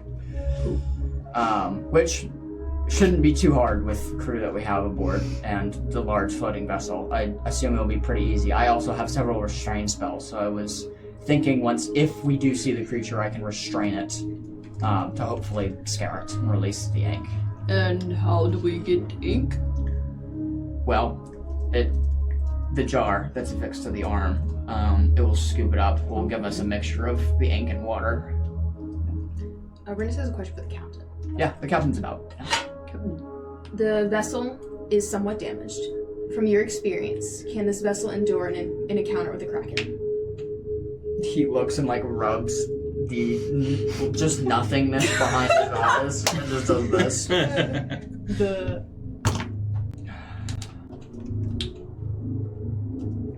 Guppy. No! How damaged is the ship, Guppy? As Guppy comes in, as he kind of walls in from his consciousness. Oh, well, I think we're gonna be okay. No. The hull has taken a little bit of damage, but I think I need a nap. Forgive me, Captain, for my question, but I think I want to hear from someone who's been conscious for the most part and isn't dealing with after effects of a CC. Will this vessel sustain an encounter with the Kraken? It's a fair question. Let me check. Yeah. Go ahead and finish. As he looks over towards the controls and touches several of which have haptic feedback installed on them, dealing the vibrations. I have news. Yes and no. If we simply encounter it and run away from it and not get in any sort of encounter with it or fight with it, we probably can withstand it. If it breaks out into a fight in a hostile situation, we do have a good chance of going under and gaining too much water. Does anybody have any sort of affinity with this creature or any sort of plan of how to do it? Only Beckett might. Yeah, I've kissed one before. This is gonna be super easy peasy. You've kissed a... No, this is a joke. Oh. Can I walk You're over? full of surprises, Crabber. You're in a relationship with a Kraken? Can I go over to Grubby? Who? I knew you liked animals, but I didn't think you were the Guppy. Oh, Guppy, yeah, absolutely. And just steady him as he looks like he's wavering a bit. Just hold his shoulders. And then go wind up and punch him in the face! Yeah! Go ahead and roll with advantage, because he's still stunned.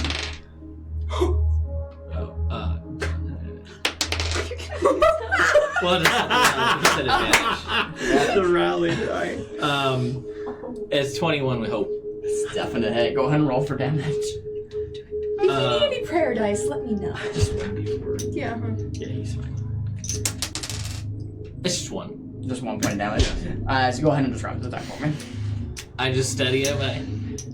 No one is going to be asking you any more questions. We don't need any more of your incompetence on the ship. I don't know how you got in here, but you don't belong here. You belong somewhere else in the world, but not here right now. So just be quiet and sit down, and we have serious adult things to do, okay? As you lecture him before delivering just a punch, as he goes flying 5 feet back from the punch, even though only on 1 point of damage, he just goes flying 5 feet back, stunned by the hit. He just you see he's just shocked from this hit as a small bruise begins to form. He kind of blinks and looks up toward you. I'm sorry, mister, as the captain steps forward. Enough. I know everybody's tensions are high right now, but we don't need any more striking of the crew that we already have to try to get us to the surface. He doesn't count as a crew. He's my crew, as he looks towards you. And he's mine. And I understand that. But hostility and violence is not going to get us out of this mess. So he suggests everybody remains calm. As he turns back to you. So what is it going to be? Are we going back up or are we submerging further? What's everyone's vote? Beckett, is this like really, really important? Because we like really, really might die if we keep going down. He goes, it's very important, but I won't risk your all safety if you are not willing to go down further. I really like having friends, and if we're dead and our friends are dead, we can't really have a lot of fun with our friends anymore. Yeah, I understand. You've got a point there, Beckett. Yes. So if you wish to go back up, you can. I'm gonna take out just a coin and I'm gonna flip it heads or tails. Heads. I get heads? Oh, then I'm staying. Okay, elaborate. No, like I was flipping Oh, like 50-50? heads. Yeah, Okay, I was gonna got roll for it. Got it. heads. It's really fast. Dang. Okay. As you flip your coin and kind of look down at it and see the historical figure that stands on it, the heads mark. You kind of... Are you announcing that you're staying? Yeah. Okay. Like, I got a head, so my vote is just continue. I mean, halfway there, might as well finish it. I agree. I think we challenge the depths and stick together, support one another. Tongo has experience with scaring the desert spiders, so maybe he could scare a little Kraken too. The captain looks towards you. His grin kind of comes up on his face. I hope it's a little one. As he kind of goes back towards his seat and kind of mans the controls. Arenda, so you're still good to be on the sonar with Guppy? I'd like to be on the sonar by myself. He kind of just shakes his head. That's fine. We're going to have to descend a few more 1,000 feet and watch the cliffs as we're going down into a trench now. So I don't need any cliffs scraping against the side. As you said. There's a is it altimeter depth Yes. meter Yep. in this room? Yes. And what does it say now? You were at 32,000. So now you're about. I think I said 32. You're at 32,000. You need to get about 36,000, and now you're at 33. So you dropped 1,000 feet. Okay. And how long has it been since I boarded the vessel? Great question. Because You I know would know exactly. I would know exactly. You know how long exactly it's when. been. It's been about 30 minutes. It's been about 30 minutes since all of this has transpired. Okay. Yeah. So I know roughly 32 how quickly minutes and 32 22 seconds. Thank you for respecting my character. Past 30 seconds. Okay, so we're dropping like yeah, okay. All right. So we're dropping quick. A few hundred per minute. Yeah, we're moving. Yes. Can I go to the periscope and bring Yeah. Guppy with me? Yeah, absolutely. Give him purpose in life. I say You telepathically have one there. to you. Are you sure you want to do that? He's not going to be doing this long. Oh, okay. As Guppy kind of, like, you go up to Guppy and he's, like, kind of rubbing his face and, like, try to recover and get back up. Like, about to head back to the second floor to his quarters, thinking he's dismissed. What do you do? Guppy, I need someone to help me look out on periscope. Go ahead and make me a persuasion roll. Go ahead and make me a presence roll. You're just like, this That's fish. a 15 with Bless hope. You can see a spark of life, like as you just lit a fire underneath him, kind of comes back to Guppy. Okay. As he follows you kind of eagerly towards the periscope, as you two fish can kind of make your way there. It's this time that you get a really good look at Guppy for the first time, as there's no more red flashing lights, so it's not low light. The lights, the regular illumination of the submarine is on, other than the cockpit being that it needs to be dark. You see an orange goldfish-like creature. You can see there's fins on the side of kind of his head, and then right underneath a set of gills, as seeming like he can breathe underwater. His coat is this like very, very tarnished black coat that has these scratches kind of in it, and then these brown pants with kind of just like these soggy socks attached to his feet. Similarly to you, he actually does, he's just canonically wet too. Yeah, he just all the time, just kind of dripping from his skin. As you both make your way to the periscope. Okay, we're about to continue to descend. The captain looks towards you. I need you to tell me if you see the trenches on the seismograph and see what we find, because we're going to have to maneuver the submarine very, very carefully. Once we do see a ping of a sea creature, we need to start engaging it and getting as close as we can to it. Which then he looks back at. I recommend you going up to the defense systems and getting your spells ready. As Beckett says, his captain, and moves up into the spell ready to get her magical tethers ready, just in case the creature is founding. On the sonar, go ahead and make me an instinct check. I'm going to give you an advantage, being that you've done this a couple times now. So I'm going to give you advantage as we kind of into the trench. 22 with hope. Wow, 22 with hope. You guys are rolling really, really well. We don't want to die. Yep, there's that. That would be unfortunate. As you move down into the trench, you begin seeing on the seismograph the layers of the trench wall, as there's about a 300 to 400 feet width between the sub and these walls. As there's Each little wall? yes, between each wall. correct. As the sub is like this little icon at the center of the sonar. As you're watching yourself lower, you can see the side wallings of the cliffs and trench that it is kind of on each side. And with help and correction of telling the captain when you're starting to merge closer to a sidewall and him correcting it, you're able to descend to the correct depth that you all need to be at. As you are all manning your positions very carefully. Ding, ding, ding. I'm gonna spend 2 fear. Okay. Your first hit on the sonar has come. This is not the trench walls. This is a. And we're this is a not ping. at the bottom yet? We are at the No, bottom. this is the depth that you need to be. Okay. So like, and 30 minutes, 40 minutes has gone by. Okay. You're at the depth you need to be to encounter. Your first life signature ping on the radar flashes to life as it's about 200 feet away from you northwest. Okay. Can Beckett hear me? With yelling, she can. I'm screaming. Okay. I'm telling the captain and Beckett that there is a ping on the sonar. How many feet? 200? 200 feet northwest. 200 feet northwest. As you yell out that command, the captain begins pivoting the vessel into the pitch black, just moving northwest direction. Did I hear that? Did I hear you say Yeah, that? Probably, yeah. yeah. I relay that to you over the phone, because you're far away, right? You're in a different part of the ship. I relay that to her. I will allow you to make me a periscope roll here. This is going to be instinct with disadvantage because it's pitch black. Very, very dark. You all hold your breath here as you're moving closer to a creature that's not moving closer to you, and you see on the radar it getting closer and closer because you're moving towards it, not because it's moving towards you. What was your roll? 9 with fear. It is pitch black, like looking up into the sky with no moonlight, no stars, just darkness, nothing. Just like looking into an oblivion of pitch night. There's nothing that can be seen here at this depth. You're about 100 feet away when suddenly the submarine begins shaking, back and forth, rocking. As the crew starts getting nervous, they rush to the captain. What's going on here? What's going on? I don't know. Something's happening.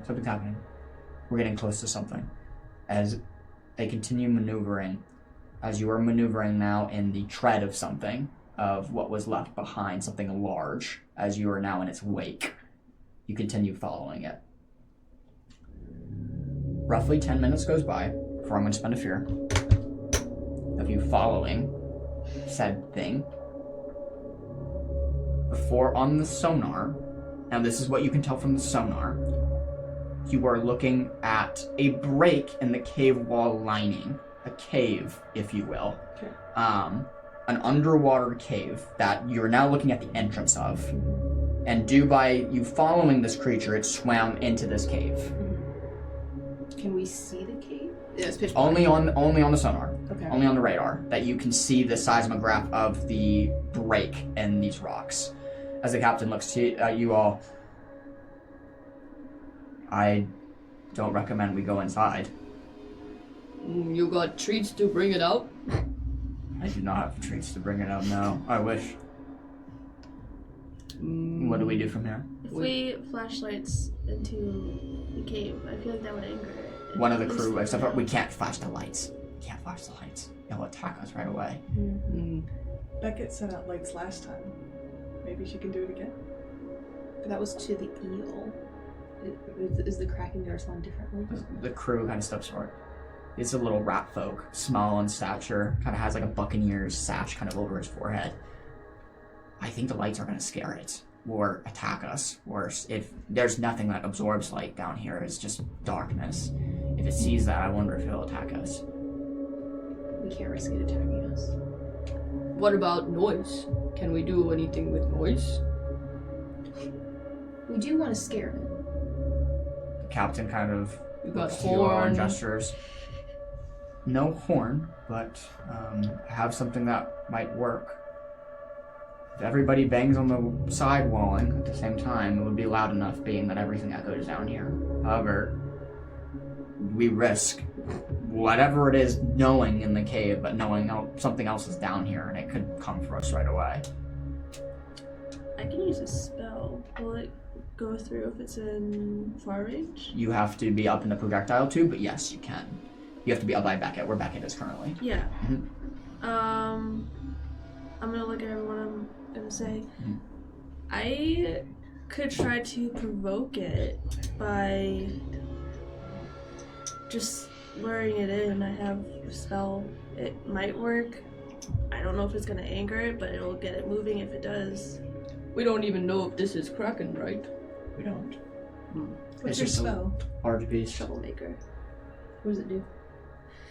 When you taunt or provoke a target, make a presence roll, and then on a success, the target must deal stress to equal the highest roll. What would you be doing by provoking it? Just getting it out of the cave. It wouldn't be. It'd be attacking us. I mean, if it's dark, it might not be able to see us. I don't know how good its eyesights are. It has other ways of finding us. I would like to use my adjust appearance spell to look like a tasty fish snack. Okay. The pressure is gonna kill you. Not doing that. You look like a Long John Silver fish stick. Yeah. I'm like a Gordon's fish Yeah. sandwich. Like those freezer fish sticks. Do you have? No, I'm just kidding. I could- don't actually do that. I could use Troublemaker, and then I also have Death Deceiver, so I can deceive it that our submarine is not here. The captain kind of Stretch. We can turn the lights on if that's what you wish, but I just fear it will attack us. No, that's gonna put a Green giant lights. neon Yeah, no. sign on us. Your way might be the best way. Like a noise maker that can make like a If we all mating call for like a Kraken? no, we could we don't do- have Kiss that. one. If we don't use 2 spells, we could make the noise in the sub, and then you can conceal or deceive the. My only worry is if all of us banging on the sub, that's already got some damage to it, it's going to make it worse. Is it possible to boost the output of the sonar ping, which is loud? We can by a little bit, but again, the sound will travel through the cave if we amplify it. I mean, if If that's what you'd like to do, we can. making that ping is going to be a lot louder than anything that we can do banging on the sub. And if you could deceive whatever animal there is, might be our best shot. So, ping, then deceive. Deceive then ping, ping then deceive. It doesn't give me a range, so just to spend the hope to gain advantage on a roll to deceive or trick someone in believing a lie. I'm gonna make you roll for that, but yes. Yeah. Yep. Okay, let's do it. Alright. He looks toward you. Okay, everybody man their stations. I'm gonna send it to max ping. Everybody plug your ears. As you all take your fingers and hands and shove them kind of on your ears, you're sat with like a red button in front of you, like a nuke sub, of getting ready to hit it. As you click it, the sharpest, highest tone ping echoes throughout the summer. Ding! As it, like, you feel your head reverberate with the high end pitch that it is. It is quite possibly one of the highest in pitch noises you've heard. As it reverberates out, shakes the submarine.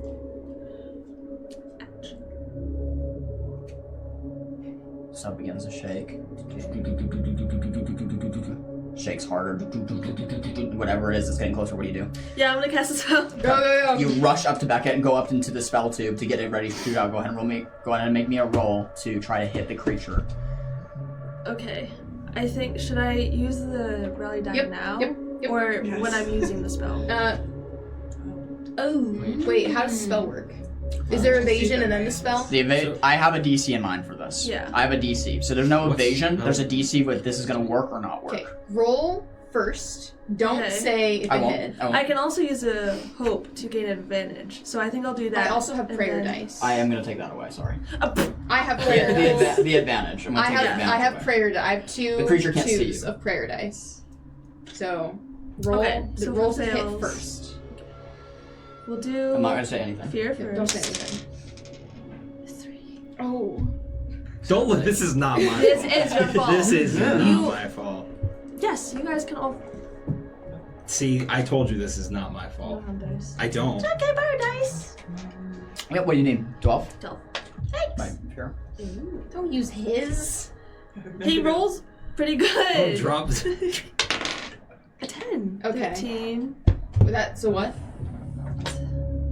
You should just use the. What does use that end the- up being? 13. the rally Okay, die. Yeah, so there are two. rally die, use- Do you want to use the rally die for this? Yeah. Yeah. Use the rally die for this. You want to Okay. Yeah. Yep. Yeah. 18.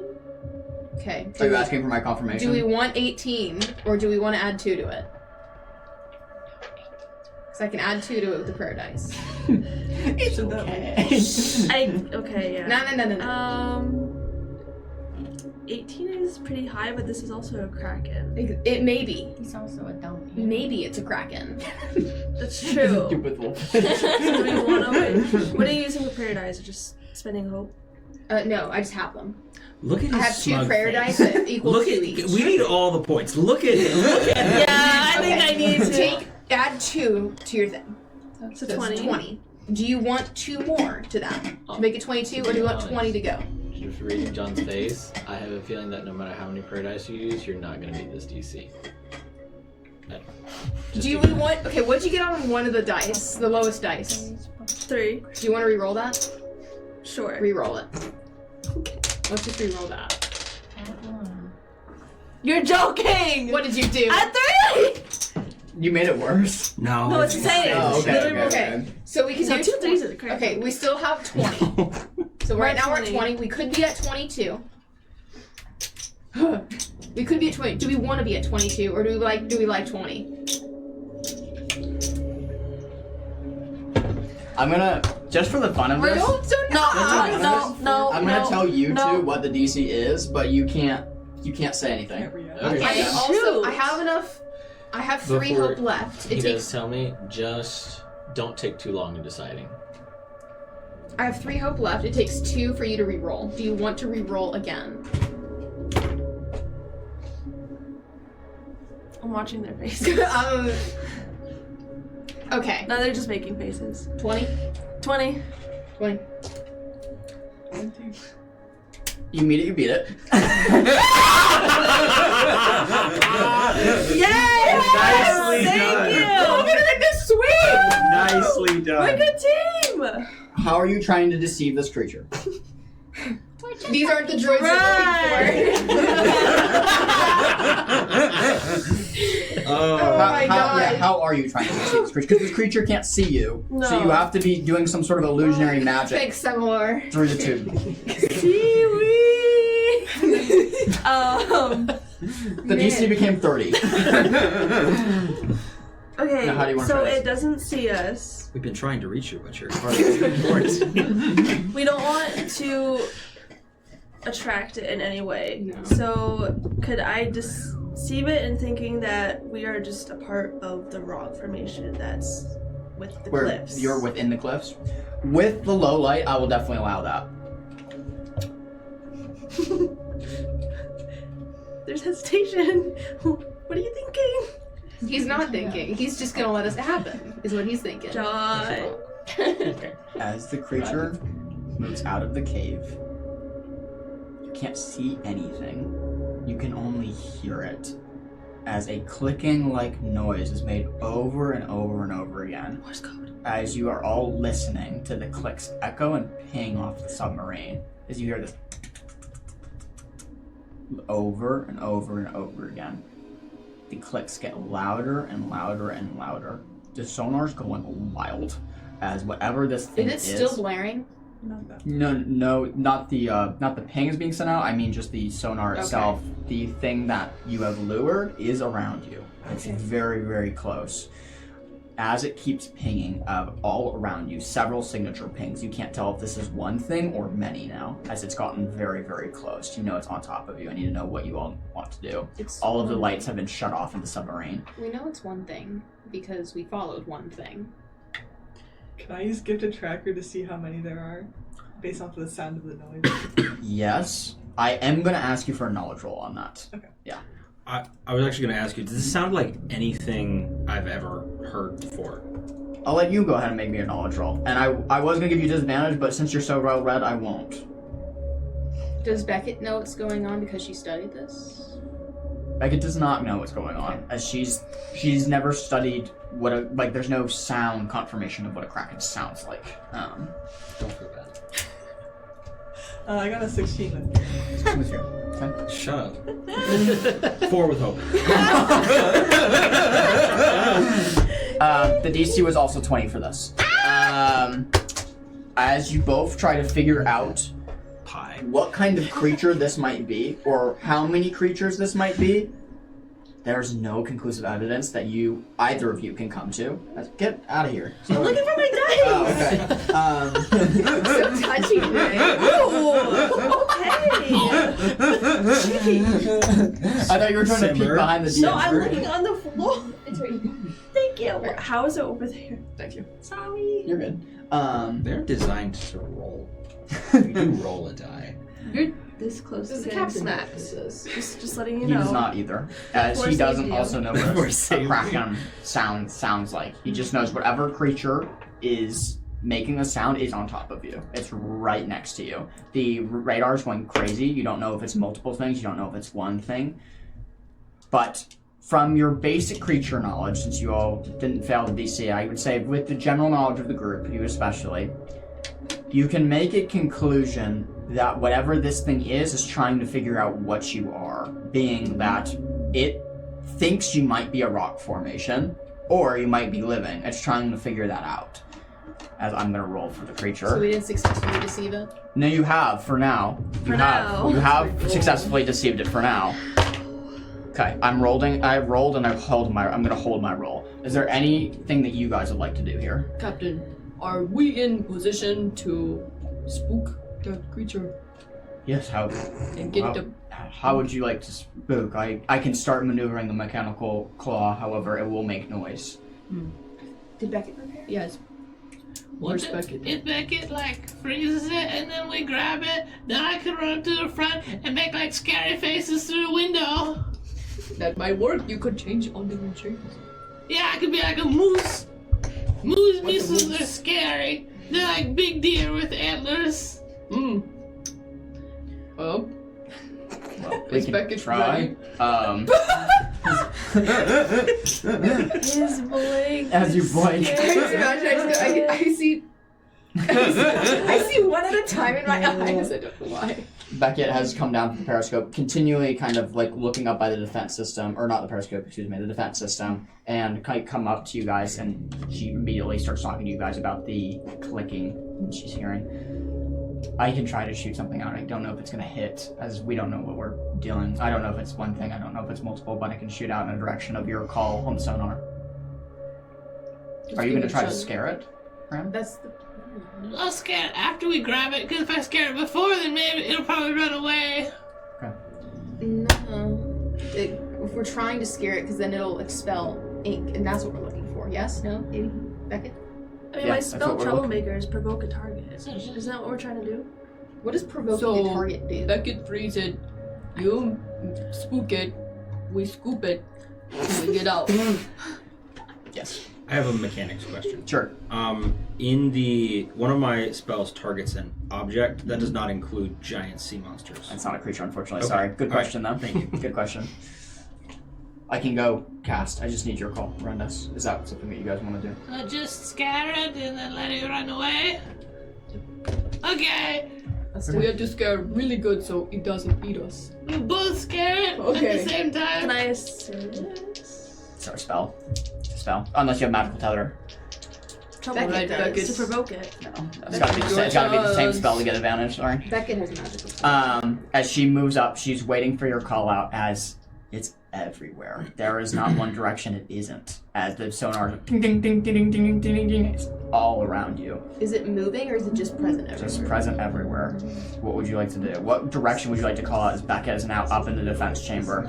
Can it hear me if I'm screaming at her? Yeah. She can hear you. You just have to yell. Can the thingy hear me if I'm screaming at her? No, don't do that. No. You tell me. I'm not gonna tell you the question. That means yes. So don't scream. You can fly up to I say, Beckett. like the blobfishers. Can I go to Beckett once I see the sonar? Why not? I have to leave the sonar. Yeah, why not? It's gonna You move. could get Guppy on the No, I'm not getting Guppy. I can go to the sonar because I have really good hearing. I have giant ears. So, I'm gonna tell you to tell Beckett. period. Okay, great. So we're doing- Assembly line. Okay. The sonar is pinging everywhere.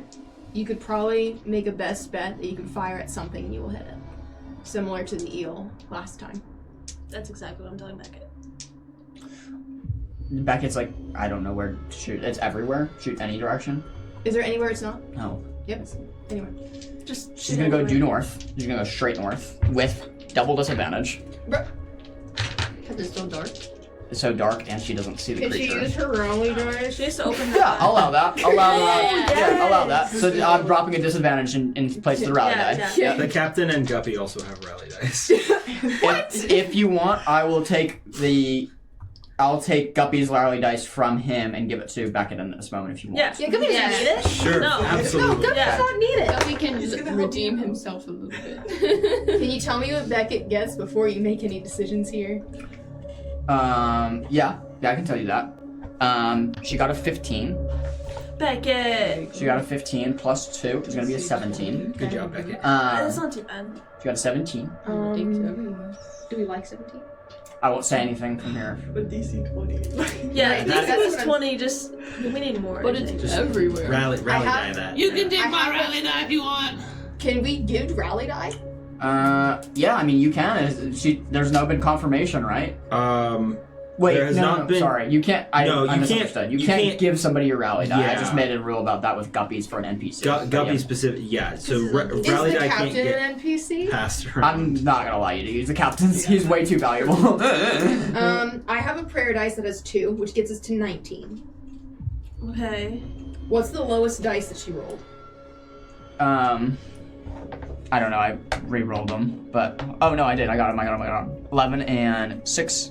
I don't want to risk that one. So- I'll re-roll it. I can get it to 19. It's Anyone not get that anything bad. further? I could cast a different spell on it. That's Troublemaker, which is provoking, but Oh, she already cast it. yeah, she already cast that one, so we still need to get the results from that. I mean, it seems like if this goes poorly, it will go very poorly That's for what I'm us. saying. But all I can do is get her to 19. So I think we Yeah. should use all resources here. But there's a risk. I can have her re-roll the. I don't think we should do that. That's what I'm no. saying. I don't but I can get her to 19. That's the furthest I can I think get we should her. do that plus any rally die we have available for Beckett in this moment. I Would don't be think my we can vote. use anymore. Or did you already use I already it? used it to cancel Yeah. out her 2 disadvantages. Oh. One from Guppy and one of hers. I didn't understand that. So yeah, so she had Her- double disadvantage. Guppy's Okay. rally die took out Wow. one, and Beckett's rally took out the other. Okay, then yeah, I guess it's just the +2. Stress, downtime, trance. I can't boost rolls beyond rally, so. Reaction, stress. I need a decision. Hold on. Mm-hmm. Give me a second. My Shadow Stepper only counts for my body, right? Yes, that's correct. That would be crazy. If you It was just an idea. No, it was a good. Just I mean, it's a good not- question. And It's I'm just assuming none of us are allowed to like assist. I already tried. You already tried. No assist. But fun. No, you it's have just- to have the you have to have spell. magical tether. Where second goes 19. John, if you may, will you allow me to cast Parallella? And if it were to be significant, if there were to be more than one target, would you then permit it to activate? Remind me what parallel does. Parallel, the next time the target of the spell, so whoever I cast it on, makes an attack, they can hit an additional target within range that their attack roll would succeed against. Yes, I would allow that. Okay, so I would like to activate that for this attack. I'm gonna give her the prayer dice. What? It's one. Your parallel spell, as you go up to it, you shoot it out. It only hits one thing, not multiple. Okay. So whatever you're dealing with is huge and it's singular. That is good to know. I'm gonna give her the prayer dice. We get to 19. Is there any way we can get past that threshold? No. Anyone? We just gotta roll with it. Okay. Yeah. 19. The magical tether is shot out due north. A neon-colored, bright light kind of shoots out and then fades immediately. There's only a flash of light on the periscope before it fading immediately. Becca tries to silence the light. As you hear it tangle itself around something. You don't know what, but you hear the noise of it as it's tangling itself around something. I need to know where everybody is. You are in the periscope. You are on sonar. Where are you two? You're in the cockpit? With the captain. You're in the cockpit. You're in the cockpit. I'd like to be in the weapons bay. Okay, sounds good. We didn't establish where I was, but that's where I would like to be. Sounds good. And then you? So you're with Beckett? I'm in between Beckett and her. Oh, To relay sounds good. information. Yeah, the ladder area. Yeah.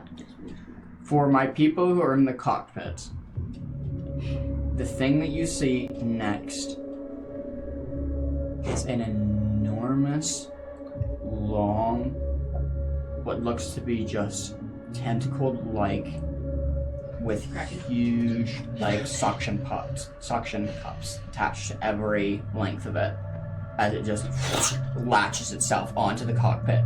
The submarine makes an audible thud before breaking and stopping as you feel it wrapping its huge tentacles around the submarine, almost like in a spiral-like motion. Nice. Over and over and over again. Okay. You can feel the submarine start gaining weight. What do you all do? I think it's spooking time. Did we not? Well, we only tethered it. Is that what? Do that and just spook it. Do we have a plan for that? Crap. Provoking. Provoke. Cram. Cram. Someone do something. Put your moose face. Is there any part of this creature that is pressed against the glasses of the front dome? And can it The see- tentacles. Can it see the glass dome? I can't tell you that. Bro. But the tentacles are pressed up against the cockpit as the crew is in a back, just horrified by seeing this for the first time. You can all safely assume that you have encountered a Kraken. Yeah. What would Can I you do, move Graham? to where Beckett and them are? Yeah, just in absolutely, absolutely. You can see because of how close it is, you can see the color of it from the low light that is here in the submarine. It is this unearthly purple, as these suction cups are white, and it's just this very, very violet, dark purple. What do you say, Stu? What do you think that a Kraken would be most afraid of? It's mommy. I can't do that one. It's like a bear, or a cheetah, or a moose, or a mouse, or a fox. Maybe, can you be a bear? Maybe they're scared of those two? No, Okay, for more reasons. pick something big. Okay, I'm gonna be a moose. You can moose, okay. As you turn into a moose, Oh. what does this look like to everybody else? I take a couple steps forward and then jump into the air and like a pop-out tent, just jump into the air into a moose. My hat being squished in between two massive antlers that pop out, and my face protruding, and all my limbs starting to moose limbs, and now being probably 8 feet tall, maybe taller with the antlers, and go up to the window, and just pushing my nose against the window. You're doing great, Graham. This reminds me. What is this horse called? conversation. It's not like you can't speak words. Well, but couldn't hear you. It can now. Go ahead and roll me a presence roll. Okay. I'm gonna use my rally die. Okay. Yeah, do that. Do that. It didn't know you were a cliff. It does know you're not a cliff now. If it wasn't clear. Very angry cliff. We're an angry cliff. Yeah, an angry cliff. 21 with fear. 21 with fear. You're giving him Already ammunition. afraid. On a DC 20, Yeah. the tendril pops and releases itself off of the cockpit as the suction cups just disappear into the dark abyss of what surrounds you. Before you hear something speaking, only you, as all of you sound like, or hear what sounds like a blue whale calling over and over and over again. You hear something different. What are you? I am a moose.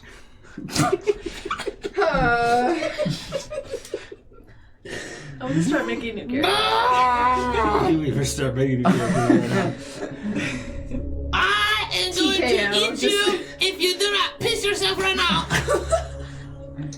There's just a pause. What is moose? Well, obviously, big, big hard metal machine that goes into the water and explodes. And I'll explode and blow you to pieces if you don't piss right now. Presence with disadvantage, please. Another Presence with disadvantage. You get another one. You get another one.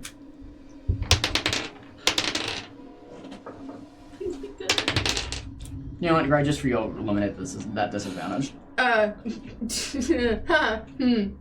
you go. Okay. I'll eliminate the I disadvantage. can't do anything up here. Wait, can you use? You want to use my support? We're thinking DC 20 You here. can re-roll. It's up to you. That's not a 20. Can I please give you my rally dice? Oh, sorry. This isn't looking good. What do you got now? Is it possible for me to use my experience? Nature. Yeah. I'm gonna argue for this. Yes. I think it's a stretch, but I will allow it. Yes. I will allow it. That's a 21 of fear. Wow. Oh, okay. I'm up there. So I finally get back up to my 6 fear. I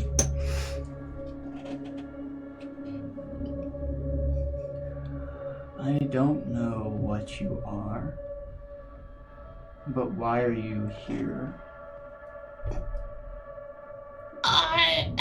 My mother is dying and I need your piss to heal her.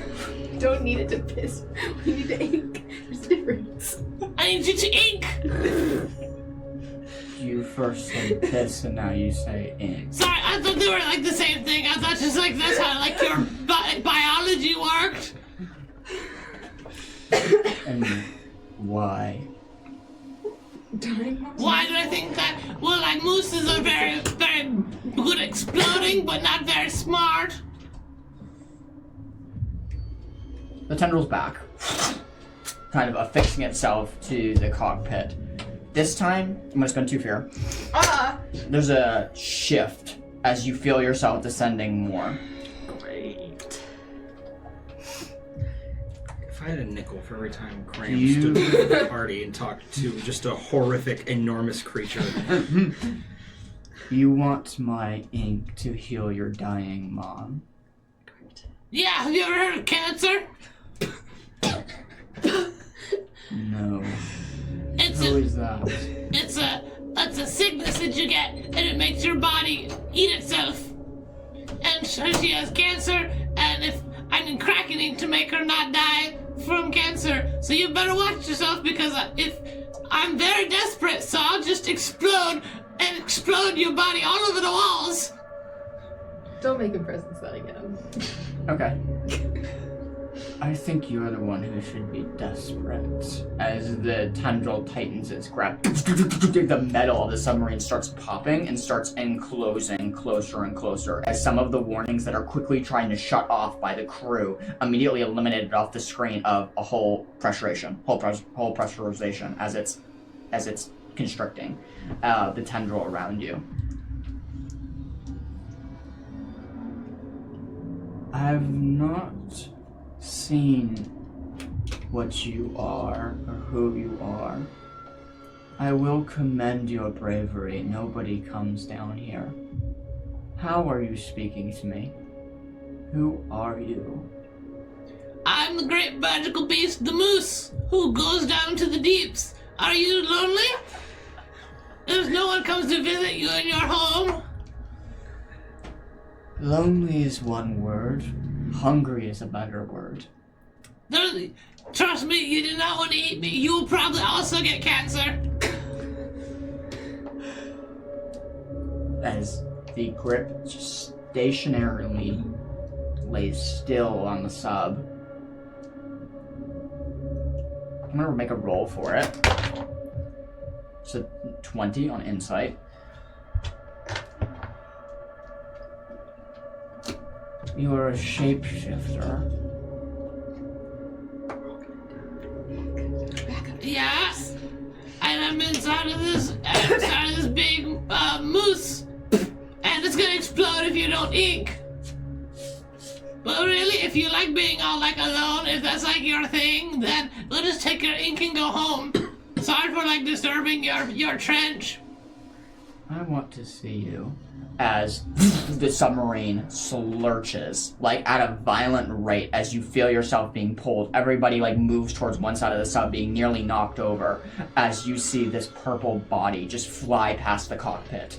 You're so close at this point that you can't see how big this thing is. You're just seeing the purple fly past you until it gets to one gigantic orange eye that just peers up against the glass of the cockpit, just looking at you all.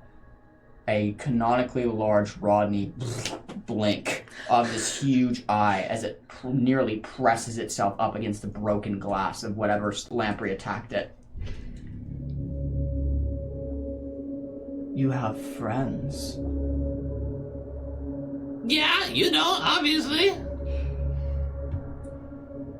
I'm going to ask again, why have you come? What do you want? Okay, so you're Kraken, you make ink, and you have very special ink, by the way. I like your color patterns. Purple and orange and very go nice together, yeah? But we need your ink so that my friend can get some tattoos with them so she can cast magic spells. That's the gosh darn truth. Oh, no. I will ask for a persuasion roll on that one. Being that it is the truth, I'm going to give you advantage. Okay. So, Krim has been talking to the Kraken in a scene very similar to the giant horses, and the Kraken has a giant 14 eye and is with looking hope. directly in the cockpit with an enormous, and it did a big slow Rodney blink. Cute. And that's yeah. It doesn't very, like us very it much. is like I said, very similar to the horse scene. It's going about the same. That was a success, though, in the end. Not yet. Not because of Cram.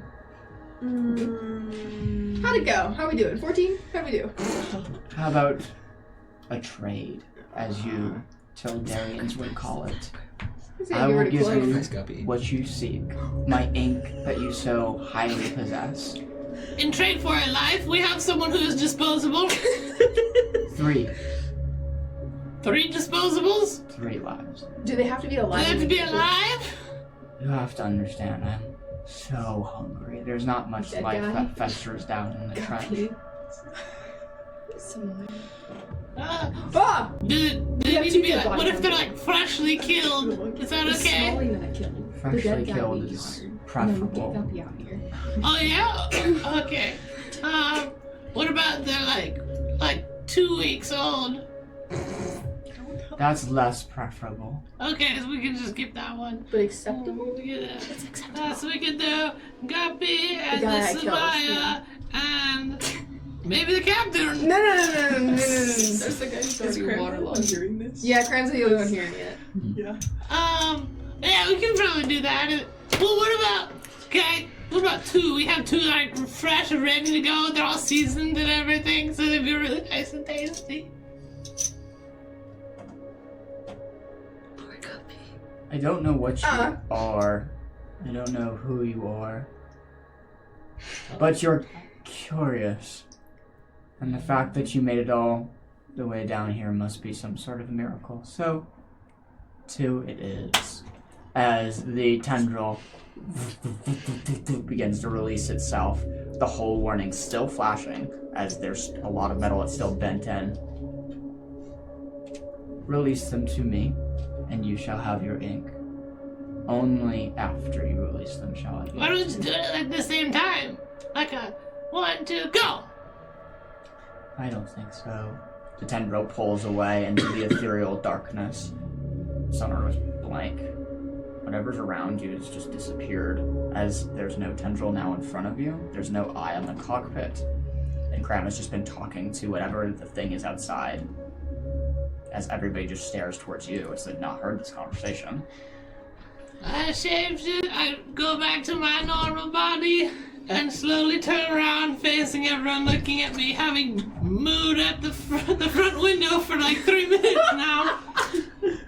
What does it look like to people who don't speak moose? From our perspective, he successfully scared it away. Yeah. So What did that look like to people who don't speak moose? Like the same thing that I was doing.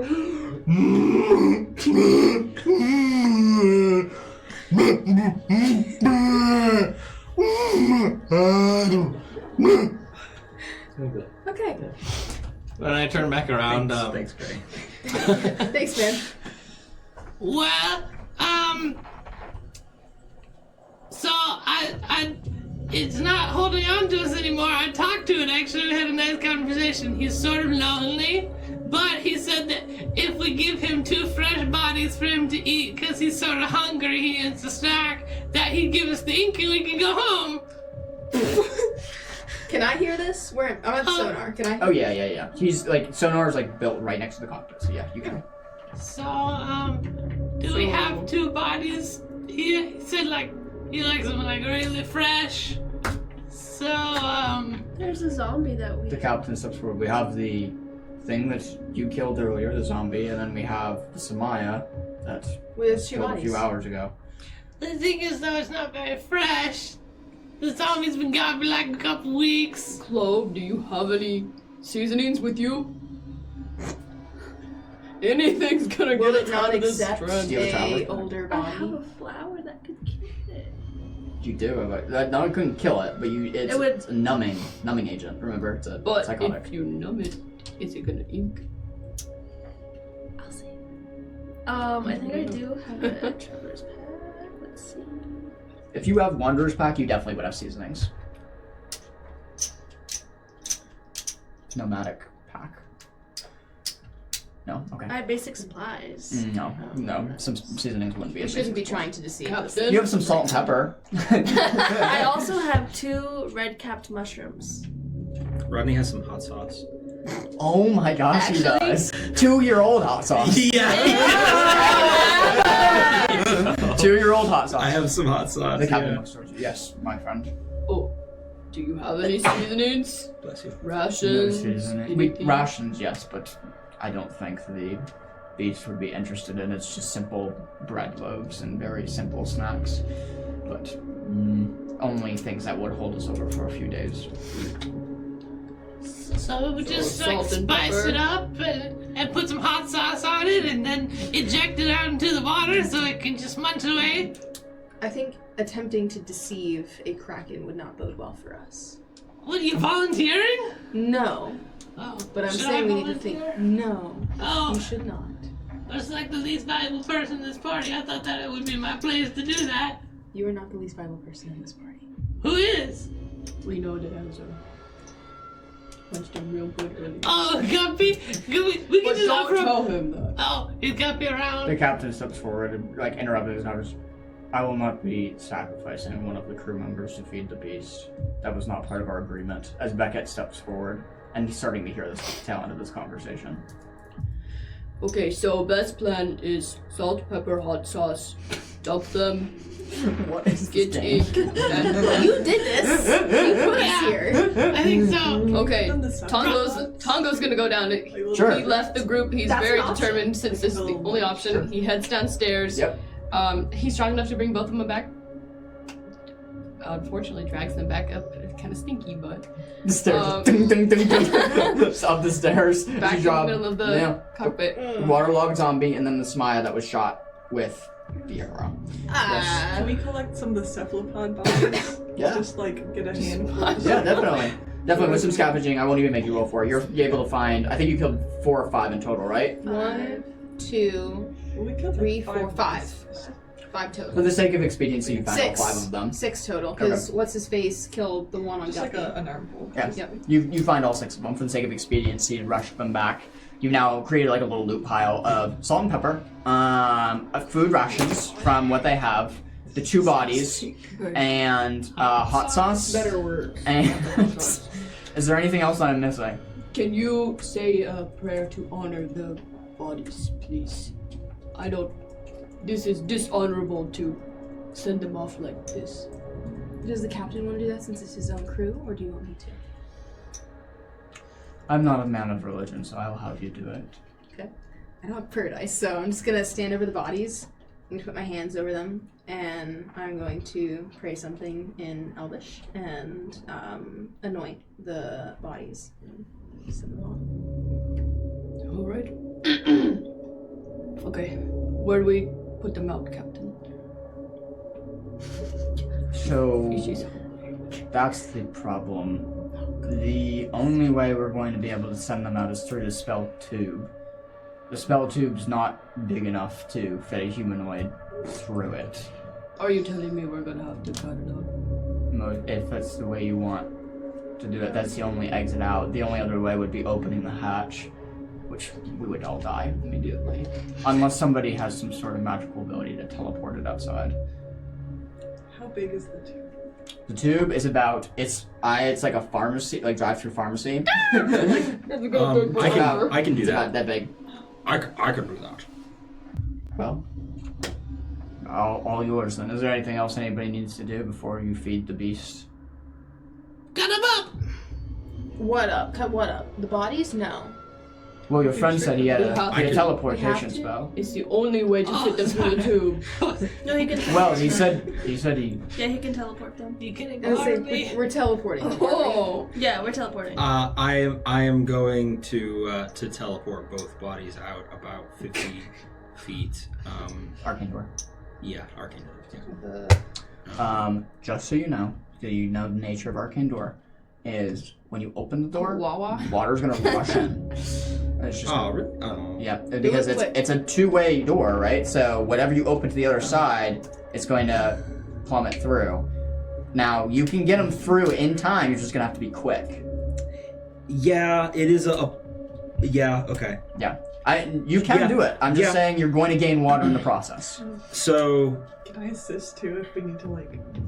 I will let you assist not on the spell, but getting the bodies through. Yeah. like I'm basically going. I'm gonna put the body on the floor, Mhm. and then I'm gonna create the portal on the ground underneath them, and they're just gonna whoop fall, Oh. and then I just close it again. Okay. So that like water's gonna come through, but hopefully not Just on the Like that. not an Getting inordinate. gravity. About Yeah. one toilet flush's worth of water. So go ahead and make. Do you have to roll for that? Yes, I do technically. Go ahead and roll for that, and then you can start rolling your agility roll, Kylith, to see if you can get the bodies out in time. So that's a 20 with fear. I don't know if it really matters for me to help anymore. But it's 12 with fear. Okay.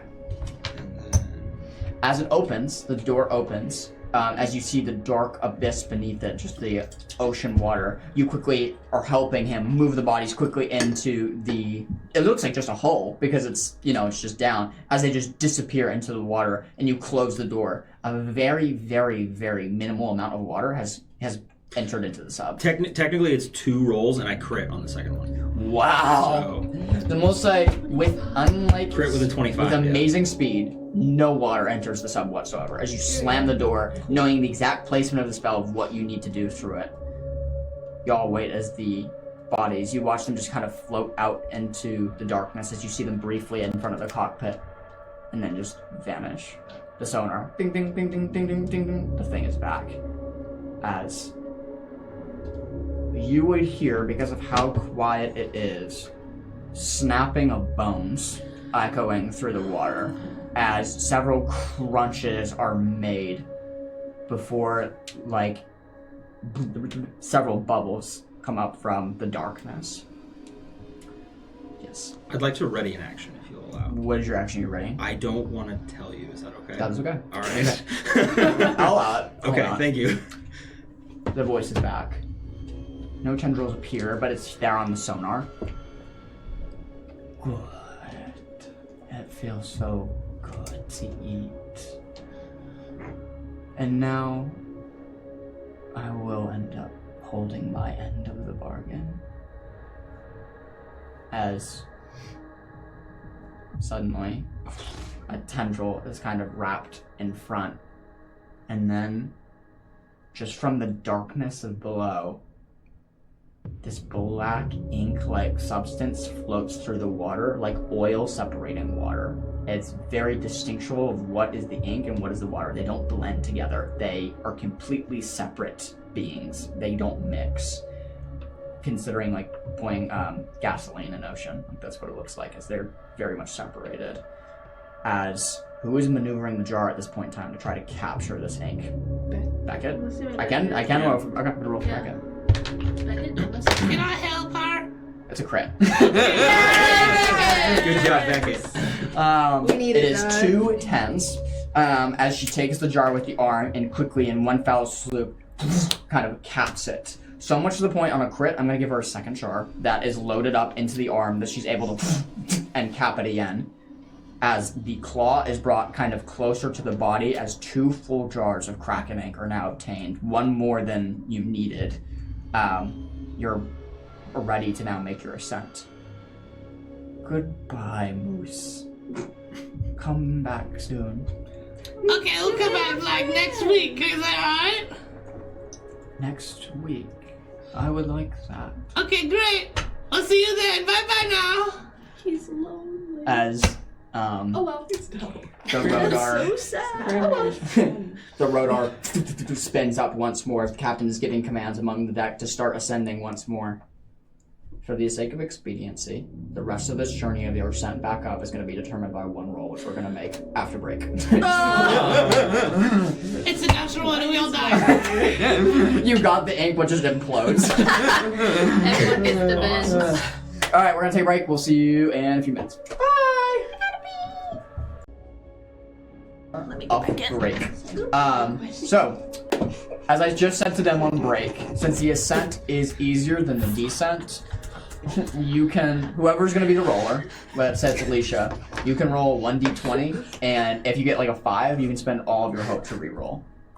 So, who's going to be the roller? Roll a d6. Okay, I'm rolling a d6? You roll a d6. Is this 1 and this No, 6? 1, 2, 3, 4, 5, 6. I'm Okay. 1. I'll roll a I 5. will get a 2. I will roll a 2 if you get 1. It's a 5. It's you. Oh, You're rolling. Yeah, there you go. You can do it. Woo! Use all your hope if you. Oh, Are you who's good a on bartender hope? now? Who's a bartender now? Oh yeah. You got this. Okay. Slide. It's a 4. Okay. So you can spend all of your hope to reroll. How much All hope of do my you hope? have? All of it. Do you want to reroll it? He's got like So 1. if I have 1, I spend all of it. That's correct. And if I have 6, I spend all of it. Yes. Like, I still I have don't, to know spend... what, I don't know what you're... You spend It's not every a amount of hope number that of you hope? currently No, have. it's all of it to reroll. I That have was 6 the hope. ruling called from it. Hey, That's okay. we're gonna die if you don't. I though, love and then you. you'll have no hope. I love you It's an too. 18. 18! We always believed in you, buddy. Yeah. Never doubted you. Yeah. That took a lot of hope. Took a lot of hope. Kraven expends all of his emotional positive energy in order to make this trip go well. For the sake of the expediency, the ballast tanks release all of the water that is in it using the pressurization tubes to shoot out the water, making the submarine begin to ascend.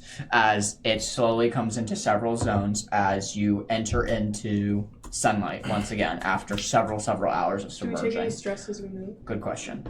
Unlike going down... I'm sorry. You're good. Unlike going down, there's no stress taken on the way up, being that everything is relieving from this point on because the pressurization is dropping the closer you get up to the surface. Okay. As you are all making your way up and up, you're taking care of the crew, watching your stations. It's almost eerie that nothing goes wrong. Like everything, the world threw everything it had at you. Going down, coming up is easy. You avoid the cliffs. The ballast tanks, the sea lampreys, nowhere to be found. It's so easy. As you coast back up to the surface, you see the sunlight as you enter the sunlit zone before just breaking the top of the water, of making your way out of the Leviathan Trench. Probably at least 12 hours has gone by of being down there in total time, from descent to descent. Breaking up, you see daylight. It looks like it's sunrise. The suns are just starting to rise on the water as the captain slowly starts pulling it into the bay. He kind of starts putting it in a position of park where several deckhands are starting to try to throw like lines on the submarine to try to tie it off. You can see outside the cockpit all the deckhands like looking to each other and pointing and talking to each other, as you haven't seen what the outside looks like yet, but they're clearly talking about something that's going on the outside. That's fine. As you We're alive, so don't care. As you all are alive and well, Beckett gets to you all. The jars of ink are unloaded. They're good size. A jar is about this big and then it has a little bit more width to it. So they're really good sized jars of how much Kraken ink Beckett personally needs. She only needed about that much. So she has a good excess amount. Now, granted, one of these Kraken ink jars are supposed to go to the people who helped you. As the submarine has broken the surface, the lines are tied. You are all together. As it's so good to see the sunlight again and see everybody back. Did you have your hand up? No. Oh, okay, I missed it. Sorry. I was just fiddling. No, you're good. With that, the captain kind of looks to you all. Well, we made it back. And while it was a chaotic journey, one that was not expecting to encounter that many bumps along the way, at least we were all safe. And I'm glad that we could journey alongside of you and have an able-bodied crew to help with the issues at hand. Tongo's just crying now on the ground. Dirt, sun, and he's like kissing the ground. Are we out? Yeah, you made it out and onto Corbin Bridge now. You're on the Corbin Bridge. You're kissing the cobblestone bridge that sits underneath you as the captain shakes Beckett's hand as a transaction is about to be made. I'll let this is Beckett's quest. Beckett can decide what she's doing. If she wants to barter that, Beckett can barter it. Should I phone a friend? Should we call Annabelle? Let's call Annabelle. Yeah. Let's call Annabelle. I don't think she's gonna. I don't know if she's gonna probably answer. not gonna answer. But let's call Annabelle. Can I tell She's her how gotta awful this was, or no? Yeah. Okay. Yeah. Why not? I don't know if the mics can pick this up. What else would you do? Yeah. Please pick up. Can I spend a hope for a pickup? My booty in the air. Can I give advantage on the call? And then just fall asleep. Annabelle, wakey wakey. I have one of the players has used their phone a friend ability, so that's why you're on the line right now. Oh, you guys currently playing? Mm-hmm. Yes. Beckett, this is horrendous. We are making a decision here, and we need your help. Okay. This mission went about as poorly as you could think. We did get the Kraken ink. We got 2 jars of Kraken ink. But it went about as poorly as you can imagine. Guppy was horrifying. We encountered another dead body that we didn't kill. It was just on the ship. Interacted with about as much of a Kraken as you can get. Had a moose involved. We are thinking about. Don't worry about that. Don't worry. That's the least of our concern. But we made it. We are about to pay the captain. Are we going to try to barter this down, or are we paying him what we originally promised? And are we giving him the ink? The jar of ink? Because some of us don't feel inclined to pay the amount that we have promised because of how bad this was. By some of us, I mean all of us. If everyone's in agreement, then I don't think everybody's in agreement. Wait, vote if you think they should get paid full amount. Not the gold. Okay. Just the only one. Okay, 1 out of 6 thinks they should get paid the full amount. And then what do you think about just paying just the ink? Okay. There's a couple for just the ink. Just the ink. Actually, majority says just Majority the ink. says just we the can ink. give them a little bit more than what he had asked for. I mean, Beckett would probably at least want to give him 1 bag of gold. Captain? Because, like, she doesn't want him coming after them later. Mm-hmm. But she could be convinced to barter it a little bit. Okay, I can play that up. I got that. All right, thanks, Annabelle. I appreciate it. All right, talk soon. Bye! Bye! God, I love Beckett. Beckett saunters her way up to the captain. It didn't go as great as we were hoping it would go, and I believe there were some secrets that you kept on your end that you shouldn't have, including what we might encounter down there and things that we found aboard the ship, like Arendis had told me that she had found a dead body, and the captain kind of stumbles as, yes, I apologize for that, but it was just a simple countermeasure that we took in place. We didn't have time to bury the body, so I'm sorry that she did find that. However, Oh, it's okay. It's okay. Okay, we good? I just saw smoke. I did too. It just winked out. My That was why it started smoking. I just saw smoke on the couch. I was like, my laptop! No! No, it's fine. I wonder if the camera's gone. We're all good. Oh yeah, they did. That's so funny. Thank you for catching that. Just wave. Yep, it's all good. Is there a smoke detector in here? Yeah, but Oh, the there batteries is. are bad. We're good. Okay. I just saw smoke rising. Yeah, that It looked was- like it was like on my laptop. So It I was a smell lot it. from where you were sitting. Yeah, it probably looked like it was coming out of your laptop. I know, that's what I thought. I was like, oh, alright, we're on fire. Okay, we're back. Sorry. No, you're good. It's because you're smoking. good. You didn't laugh that hard. That was not necessary. Roll for advantage. As the captain kind of recoiled at the red quest back, it goes, what's the general vote first before she speaks? Is the vote just to give him the Kraken ink? Yeah. I know what she said. I want to know what you guys say. Just the Kraken. Just the Kraken. ink. I think Just the I think just the ink. And Rodney actually wants to get in on this conversation. Okay. If that's possible. Yeah, I'm gonna roll a presence roll for Beckett for just giving them the ink as you waltz up. Beckett's presence, I believe, is 2. That's a 6 and an 8. That's 9, 10, 11, 15 with fear. Due to your crew's expertise, Beckett talking. Due to your crew's expertise in the matter, I think we will be rescinding the offer of paying you gold and instead paying you just the Kraken ink. You can kind of see the captain step back, very offended by this, at what point you walk up. Yeah.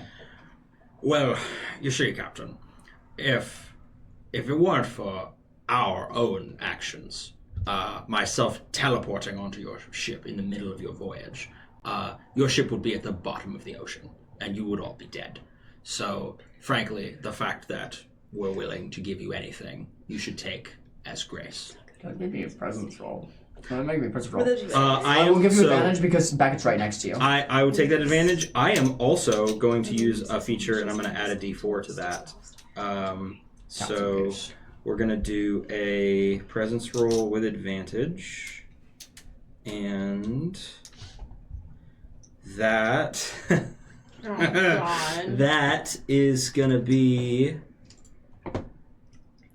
a 24 with hope. Nice. 24 with hope. I'm good at that. The captain takes a moment to compose himself. I had to spend a hope for the D4, so it's a wash. I didn't catch your name, Frogman. But you're right. The name's Rodney. Rodney. It's a pleasure to make. We did meet. I apologize. There's been too many things that have happened in the last few hours. I believe you're right. I believe, actually, without your help, that we wouldn't have made it out alive. And I'm going to now reconsider the people I put aboard my vessel. With that being said, I think in the sake of an agreement, it shall be partially honored with the ink, but I feel for the man's wages' sake, it is fair to pay them what's due. If you want to take mine out of it, I am fine with that. But the crew who is left of the 6 bags that were owed to them, I feel like that's indebted to them, as they willingly came on this vessel to help you all. And yes, you can make an argument about us dying, but the men have families and mouths to feed. I would even be willing to do 3 bags for the batch and tell them and explain what happened. But I feel like 3 bags is at least what's owed on to the 6 of them. Did I kill one? Isn't there 5? So, Money to the one that died, I feel like. Nah, he's dead. Well, he said he dropped off to 3. He dropped off to 3 bags. Okay. He dropped to 3 bags. That's the only one Those- who deserves it. The rest got their lives. those wages were to pay not just merely for their presence, but for services rendered. Services which were insufficient and not as advertised.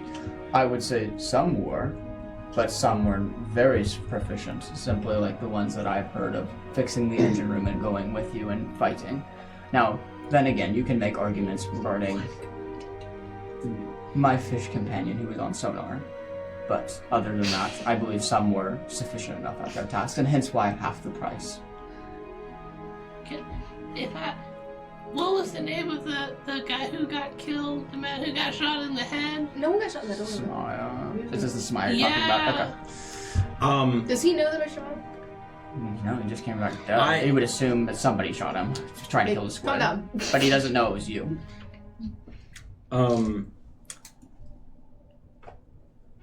Rodney's gonna pay the man. Rodney's gonna pay the man 3 bags, and say, consider this a payment for a new service, the service that I never have to see any of you ever again. And he gives him the 3 bags, and he says, on your way. Seeing that you had a 24 on your persuasion roll, this man looks defeated, takes the gold, and walks. And walks back. With the ink? Oh yeah, he takes his full jar of ink and 3 bags of gold in total service payment. Yes. Can I run after him and ask him the same question? What did the Submarine-Mati I'm sorry. died? I'm sorry, yes. Did he have a family? Yes. His name was Mr. Alucard. Aucard. Okay, I can't spell that, but alright.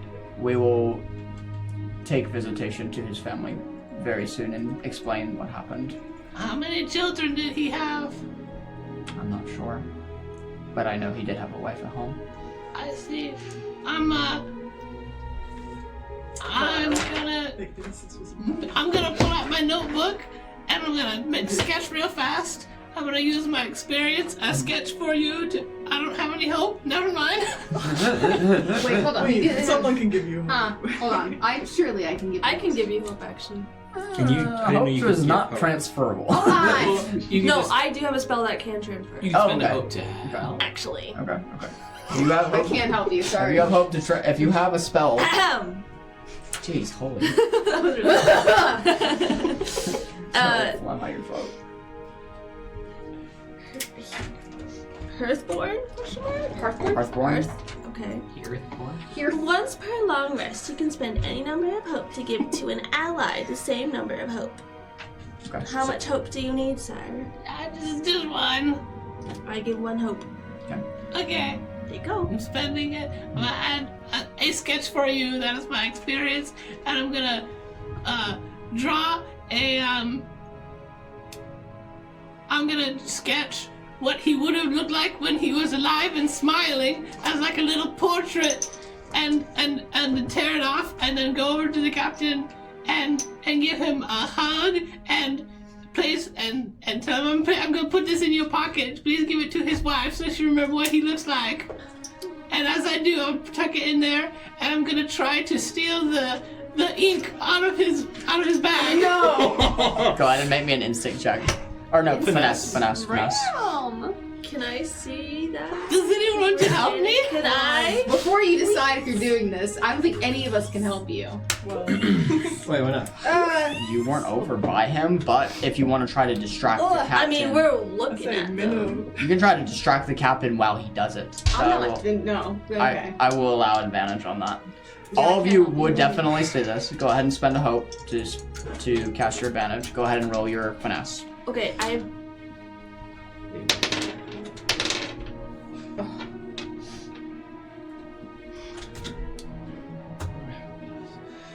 have 12 with fear, and you're adding what? So it's just Dev Deceiver, which is just spend a hope to gain advantage on a roll. You would I already. was So- just giving you an advantage. You don't have to spend a hope to it. Oh, I'm sorry. I spend a First hope roll. for his advantage, Yep. but I also want to use that for me For distracting double advantage. Mm-hmm. Okay. So roll 2d6. You're only taking the higher of the d6.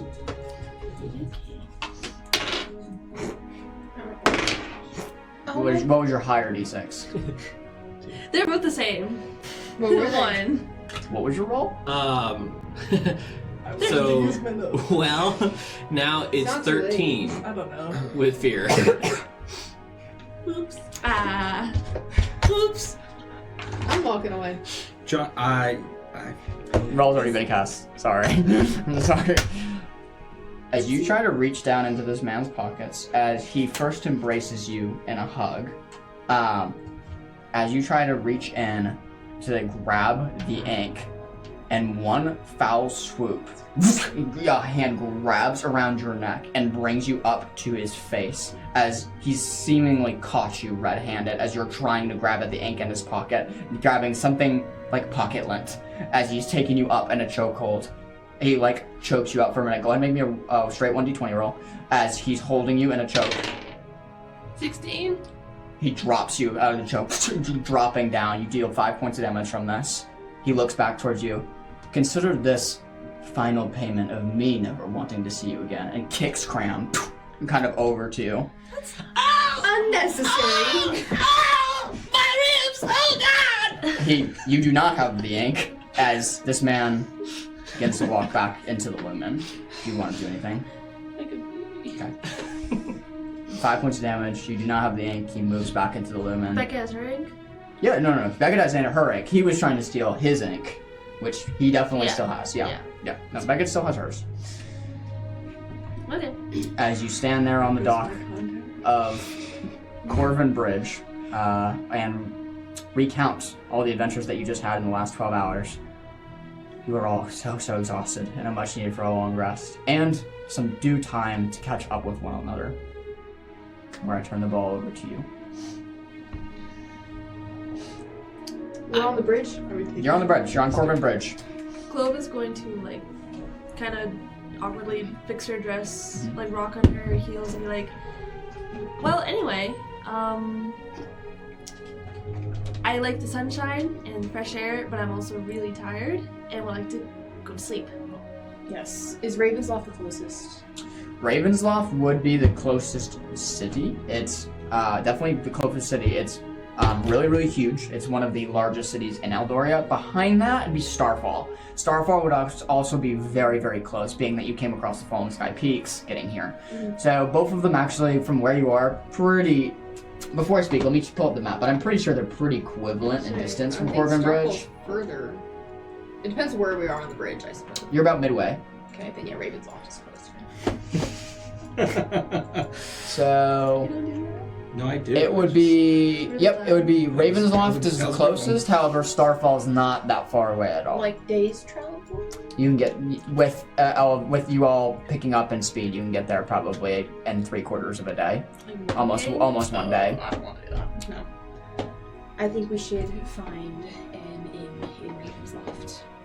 There's also inns here on Corvin Bridge. there? There's sparse buildings here and about. There's just, depending on what you all want to do, there's no civilization on Corvin Bridge. You know what I mean? There's no, it's not like a city built here. It's just sparse buildings here and there. So if you're going somewhere I want to sell this stuff, or I want to get some more stuff, the bridge is not the place to do it. Right. But you can rest here. There are inns built that you could rest on. Airbnb. Yeah, that you could rest on the Corbin Bridge. So it's up to you guys of really what you're looking for.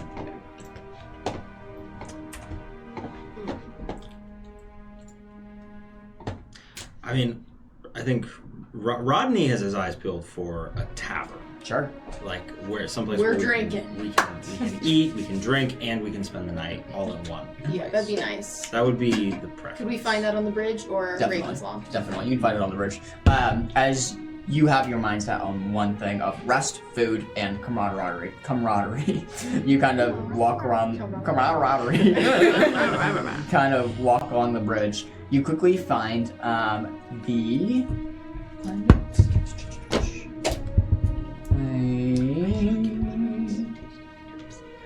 there it is.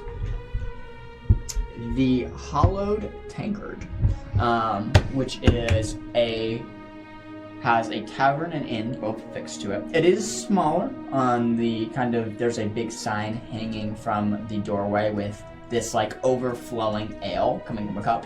As you open it up, the bar and inn is quite small. It only boasts about a group of like 20 rooms, but it's good enough to get the job done as long as for a rest. The bar is made of this really cool like cobblestone that's made from the bridge itself. It looks like it's misshapen though, so people who have actually taken pieces of the bridge falling off and built a bar out of it. As you walk in, you see a large like head of a manticore stapled on the top of like where the wall meets the ceiling, as there's like a large half giant barkeep kind of manning the bar. Are you all walking in? Yep. Yeah. So I'll walk in. Good morning, my friends. How are we? We're Exhausted. Tired. Some sort of all-night operation, I assume. Something like that. No. Do you guys have hot food? We do. We're serving breakfast right now. Would you like some breakfast? We are serving eggs, bacon, blueberry pancakes. I'll take one of each, please. Orange juice. You like orange juice? No. No orange juice. Do you have Okay. cranberry pancakes? I can check. I don't know. What if I give you cranberries and you put them in Yeah, pancakes? we can do that. Yay! If you take it back. Yeah, we can do that right away. Mimosas? Well, it's not usual for the mornings. I say, why not? As he kind of goes back, gets the net prepared, and kind of everything prepared for you guys. You can smell the eggs and the bacon cooking on the flat top grill. Your stomachs all growl, as the only food you've eaten in the last 12 hours are rations from the submarines, which is like flaky like bread. As you're smelling this food. Excuse me, I made really good stew, didn't I? The night before. Dang it. Wait. Actually, my blood wasn't at the crime scene. Okay. All right. It wasn't. It definitely. So, yeah, the night before you did when the bugbears attacked, but that stew has since run out. So, you all are just your mouths are salivating, waiting for the breakfast food to be served. As drinks are prepared, your mimosa is delivered, and the sorts of alcohol and any sort of drink that you guys ordered in this moment is being brought to the table. So he's like, just a minute, I'm just preparing everything. It's only me today, so very short staff, but we don't get very many visitors on Corbin Bridge this time of year, especially with winter coming. Most people are either in Raven's Loft or headed to Starfall. So, where are you? Are you all travelers headed to? Oh, I'll best be on my way. He kind of moves away.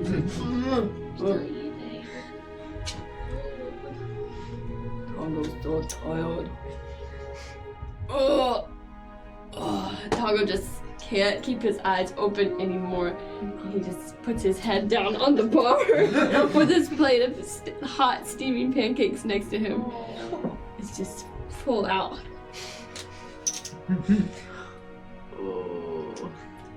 Honestly, for you stretching out and having this much space to like lounge and just relax and be on a dry land, I'd say it's pretty safe to assume you would relieve the stress from doing this. Yeah. Well, I'm going to start scarfing down on my cranberry pancakes. And in between mouthfuls, I'm going to be like, how did you find us?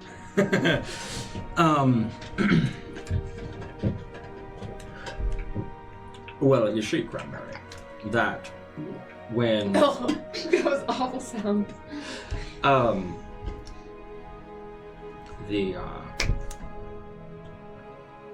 the business has been good, and people work for me, and some of the people here in the very harbor that you departed from when you chartered the submarine, when they heard Beckett's name, they let me know, and they kept an eye on you all. And so it seemed pretty apparent that you were in need of assistance. So you have spies. That's a rather blunt way of putting it, but yes. What business do you work for? I work for myself and my associates. That does... We do things. We make money How so? by doing things. Like side jobs. We help people. And what do you get from that? Money. So You ask a lot of questions. What's your name again? Clove. Clove. It's nice to actually talk to you, Clove. When we first met, you were throwing up all over the floor. So Well, I was also like 3,000 feet under the ocean, so... cool. So that's how I found you. You have spies. I have people who work for me. Okay. Sounds sketchy. Well, it's like, maybe they're not spies. This is like, if you went off to school and your mom had all of your friends in contact and they all kept watch over you and informed on you, but they're not spies. Yes, exactly. How do you guys know each other? Oh, we go way back.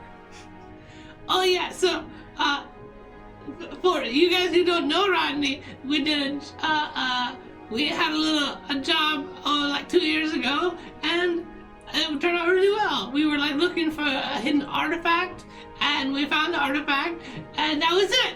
We strategically transferred some equipment to an alternate location. Beckett shoving blueberry pancakes. I'll say there's blueberry and cranberry pancakes served for you all, and eating the bacon. Looks to you, mouth full of food. How's Rook? Kind of still eating. Rook is doing well. But like I said, business has been good, and business is booming. Business is booming. Good here. And Zrook has been doing well. We're opening additional locations. We've hired some people. So. I never asked because I never saw you after Faithar. Did you get what you were looking for? Oh, yes. No, we never did talk about that, did we, Beckett? No. Well, and it's been too long. It has been too long. It has been too long. It's good to see you, my friend. Yes, I did. While I was invisible and swinging around on the ceiling and shooting people. Yes, I did get what I needed. So thank you, yes. Yeah. Can I do some kind of history knowledge check with running around shooting people and artifacts? Sure. Go ahead and roll me a knowledge roll. I'm going to say DC on it's going to be 27. Do you still have a rally dice? Because they have been very vague. They have not given any details about this. 2 years ago, right? This has been 2 years ago. Inexperience. What's your Because I history? have. What's your experience? Between thief or con, I'm gonna do thief because I like to steal things, and so I feel like I would know about a train that has a lot of stuff on it. We haven't said the word. They haven't said a train, No, or they haven't but- said they stole anything. I have 2 years. I have artifacts and running around shooting things. I would give her that we stole things because I did You did say explicitly steal? say that we strategically transferred equipment to another Okay. location. Then with that, you get to use your experience. If you want to spend a hope for it. Yeah, I already did. Okay. Okay, so. Please be good. That's not fair. What is it? What do you got? It fell down. We got. I crit. You crit? Oh! You crit? Wow. I'm a crit. What kind of crit? What flavor? 7. 7. Nice. Holy number. God's favorite number. On a crit, there's a few situations that you narrow it down to based off the context clues that have been given. There's not like one thing where you like, that's it for certain. Because there's a lot of things that have happened in the last 2 years. Yeah. It's hard to say exactly one thing out of nothing. And you have a few symptoms, but other than that, you narrow it down to a few things. It sounds like some sort of operation to steal some goods from an organization or something, and to do it quickly, quietly, and very hush-hush. You can tell in the tone that they're talking about it, they don't want to say anything more than they already have. And thus for you kind of narrow it down to a couple phenomenons or heists that have happened in Tildare that it might be attached to. Unfortunately, even on a crit. Yeah. I think that's generous, That's but fair. okay. That's fair. That's what I wanted. Okay.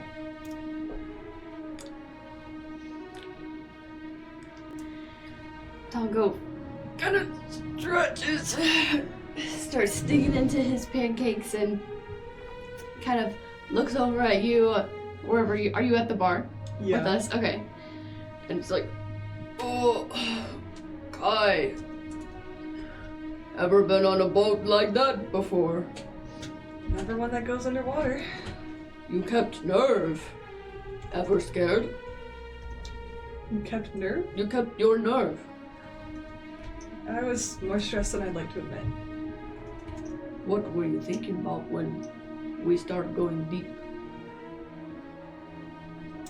The water's never been that scary. No, with the pressure, can't really escape like usual. You have any loved one that come to mind? No one really. No family? I admit no. Just you two? Just us. You grow up like this? I mean, I had my crewmates going out. Grew up on a ship. How did you identify each other? There was a pretty big storm 5 years ago. Don't know how a river otter ended up swept into sea, but she was in our fishing nets and saved her, and she never really left. So, and during that, I'm gonna use creature comfort, and I'm gonna hold Minnow and get one hope. Oh. As you're holding Minnow, she's currently stuffing her face full of berries, as there's been like a nice little dish brought out with the compote that was built with the pancakes that she's just stuffing her face with this like jelly-like substance of this compote. Yeah. That's great. I imagine you must have been thinking about your family. You've mentioned your wife. Yes, Tongo always think about Lani Kili. Even at the bottom of the ocean, nothing can separate my love for her. Why aren't you with your family right now? You see, Tongo in charge of big traveling group, and on the way of up and down lands, not always make best of friends. Few enemies made. Even though Tongo is second command, he no could protect his family, and other tribe came and took my Lonikili and my 2 kids. I only have one more. He is in good hands, but that's why Tongo's out here searching for his Lonikili. So they stole your wife and 2 kids? And you're looking for them because you don't know where they're at? That is right. I'm so sorry, that sounds so awful. I would just become unglued if I had a wife and kids and they were gone. It always on the front of Tongo's mind. Always on his heart. You're so happy for someone who has such bad things happen to you. it's hard to be sad when you have good people to fight for. That's very sweet. How do you hope to find them again? With the help of some good friends, probably. And some good coin in my purse will carry me a long way. But for now, I will just journey until I can pick up word of where they might have been taken. Where were they last? I just heard of them. This is not very close from where I heard them. They're actually opposite direction of where we started. But Tongo has hope that he will be able to start his own journey back soon. But had to get some good funds to start that journey, so here he is, eating blueberry pancakes with brave folk. You had to go have fun before you could find your wife? Fund. Oh, Fund. like money. Okay. Money. Okay. Yes. Yeah, you can't pay people in fun. No, that does not get you very far in real life. And on that note, Beckett kind of sits forward. I want to thank you all for your help, and as agreement, your payment, as she just recently heard you talking about that. And because it was so daunting, and Rodney and I talked with the captain, I'm going to be all paying you extra. So, a bag and 5 handfuls for you all, as she takes out, in total, that would be 150 pieces of gold for each of you. So you all can mark on your inventory 1 bag of gold and 5 handfuls of gold from the submarine operation as Beckett distributes the money to you as well. You saved us. This is owed. Well, you see, Beckett. I have an alternative proposition for you. You see, as I'm sure you noticed, I did pay the captain with the bags to make him go away, and that's fine. I don't need any money for that, and in fact, I'm happy to pick up the tab for our accommodations tonight. But what does interest me is the ink, of which it seems like you have a little bit more than you need. And would you be willing to let me have a little bit of it, as it is such a unique and rare item? Rodney, for probably anybody but you, I would say no. And she kind of gives a smile, and she kind of gets another little vial from her bag and pours, I'll say, a good 1/10 of the jar into this vial for you, and caps it and gives it to you. And she just, I thank you for your help and saving these people, and your help and everything that you've done. You are most welcome. I'm sure there will be Thank more you, my adventures to friend. be had. I'm sure there will. And she smiles and kind of relaxed, sipping something that looks like coffee or tea to keep her energized. She digs into her food once more. Yeah, I'm just gonna pocket that little vial. Yeah. You know, you can put that in your inventory of 1/10 of Kraken's ink. Know that the substance is very, very highly coveted and very, very expensive to contain it at all. That's why I want it. Yeah. Business is booming. Yeah. I don't know what I'm gonna do with it, but I wanted it.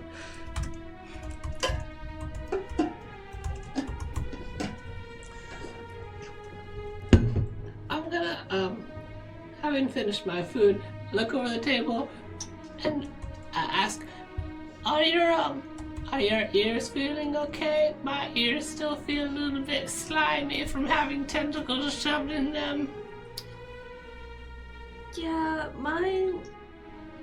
It's gonna be harder to clean them out, but I think a nice hot shower will. Oh, you clean your ears? That's a good idea. You never cleaned your ears? Not since No. Mm-mm. That's too long. I'm gonna slowly reach into one of my packs and pull out like a Q-tip, basically. I'm gonna grab like a handful. Oh. Wow. What am I supposed to do with these? You wet the cotton. Oh. You stick it in your ear, but not too far. Oh. And you get careful. Okay. And do you feel any wax near you or slime? Yeah. Wow, that was really nice. Oh, okay. Wow. Take it out. Yeah. Well, okay. One sec. Okay. I'm gonna help him like grab onto it and pull it out. And there's a mound for about 5 times the size of the Q-tip end. Oh. I didn't know that was in there. That's crazy. Can you hear better? Hello? Yeah, we can do that. Can you do that again? Can you hear me? I can feel really good, yeah. Then what do you do with it? Trash. Oh, okay. Yeah. Oh, what is it? Okay. It just bounces on the floor. Now the other ear? Hey, Cranberry. Cranberry. No, my friend. Go pick that up and put it in the trash. You're right. I'm sorry, I just didn't know where I know I'm was. right. I'm always like, welcome to meeting me. See, I'm a big picture guy. And that needs to go in the trash. Oh. I don't usually get hung up on small details like that, but you need to go. You need to rectify this immediately. Okay, I'll go, and walk around until I find a trash can. Yeah, you find it quickly one like behind the bar to throw it in. Yeah. Lands in the trash I don't think it made it to the bottom. It's stuck on the side. Oh well. That's okay. But yeah, it feels less slimy now. I'll clean the other one later. Yeah, let's get a room. Speaking of rooms. Yes. How about we get some rooms? Yeah, the barkeep comes over. He sort of, breakfast was good. Yes. Delicious. Great. The best. God, it was good. Only one handful for the lot. Thank you, so appreciate it. I pay him with a hefty tip. He gives a very, very nice amount. Thank you very much, sir. We don't have very many nice tippers around these parts, being that most of them are sailors. Okay, how many would you like? Rooms? One for Beckett and I. Okay, one room. We only have one actually booked, so you can have. Oh, so one room on there. What? The New tavern. The two of them will share, and the rest will each have our own. Yeah, Right. no, yeah. There you go. Understood. There you go. And then you can come and pay in the next morning. The tab will get taken care of. I wish you all a fair night's stay, and feel free to come dine with us again for dinner. Thank you. As he kind of gives you a bow to your own. Nix. My name is Nix. If you are to need any services, just let me know. Thank you, Nick. As the giant has... So you're getting a closer look as you're eating these huge muscular arms, and then these tribal tattoos that go down to his wrists that start at the shoulders. This black and red ink that intertwine with each other that go from here to here. You can see patterns of roses and thorns and ships sailing. Just this like beautiful display of tattoos on his arms, to the point where my religious people in the group would probably suspect something. So you, who else is? You, those two. Does anybody else believe in a deity? Yeah, since you were curious about it, I'll allow you three. So go ahead, you three, make me a religion check. This is going to be an instant check. Does magical historian and the experience Yeah, you can use it. Yep, you can use it. Okay. I didn't know if it was applicable. Deities, I'll allow that. 17 with hope. 17 with hope. 21 with fear. 14 with hope. Yours 12? 12? 17. I don't know where I got 12 from. Okay. You all three, you got 14. You realize you got, everybody passed. You quickly recognize the tattoos of a god named Eco. This is the god of sound and music, of beautiful poetry that is inscribed on these person's arms, and these beautiful symbolisms of roses and thorns kind of weaving in and out. Notice on one end there is a harp, beautifully done, a little harp beautifully done on his wrist, and there's just songbirds and notes kind of covering his arms, and this beautiful black and red ink that intertwine with one another. Yes. You would also know. You would also recognize. So I would inherently. Yeah, I was about to ask. Yeah, do I recognize? You that? would recognize it inherently. Yes. Okay. Yep. Cool. That gives me a lot of questions about things that might have happened in the last 2 years. Can you tell me? Is there anything I want to do with that information? Because that's I having to fill in some pretty big gaps here. I would say for now, for the sake of this, it would leave you in kind of a state of wonder as to what has happened and then what is to come of what has transpired in the last 2 years. Yeah. And then I will fill you in on the rest off camera. Yeah. Okay. Yeah. Cool. Yep. All right. Interesting. As you all head to your rooms, I assume? Yep. Okay, all of you to your rooms, Beckett and Cram to your room, and everybody else to their own room. You all find some much needed privacy, time alone, not being in a small shrunken space with all one another, and being able to rest and sleep. Before that, Yes. I want to go to Beckett's room. Okay, let's go. As you go up to Beckett's room, Cram, can you get that? Yeah. Hello, Cram. Oh, hey. I was wondering if I could speak to you and Beckett for a minute. Becky, can you speak to us for 1 minute? She nods. We have 1 minute. Beautiful, that's all I need. Okay, great. How are you, Beckett? Doing as well as I can be. Just trying to recover from what was. Yes, I agree.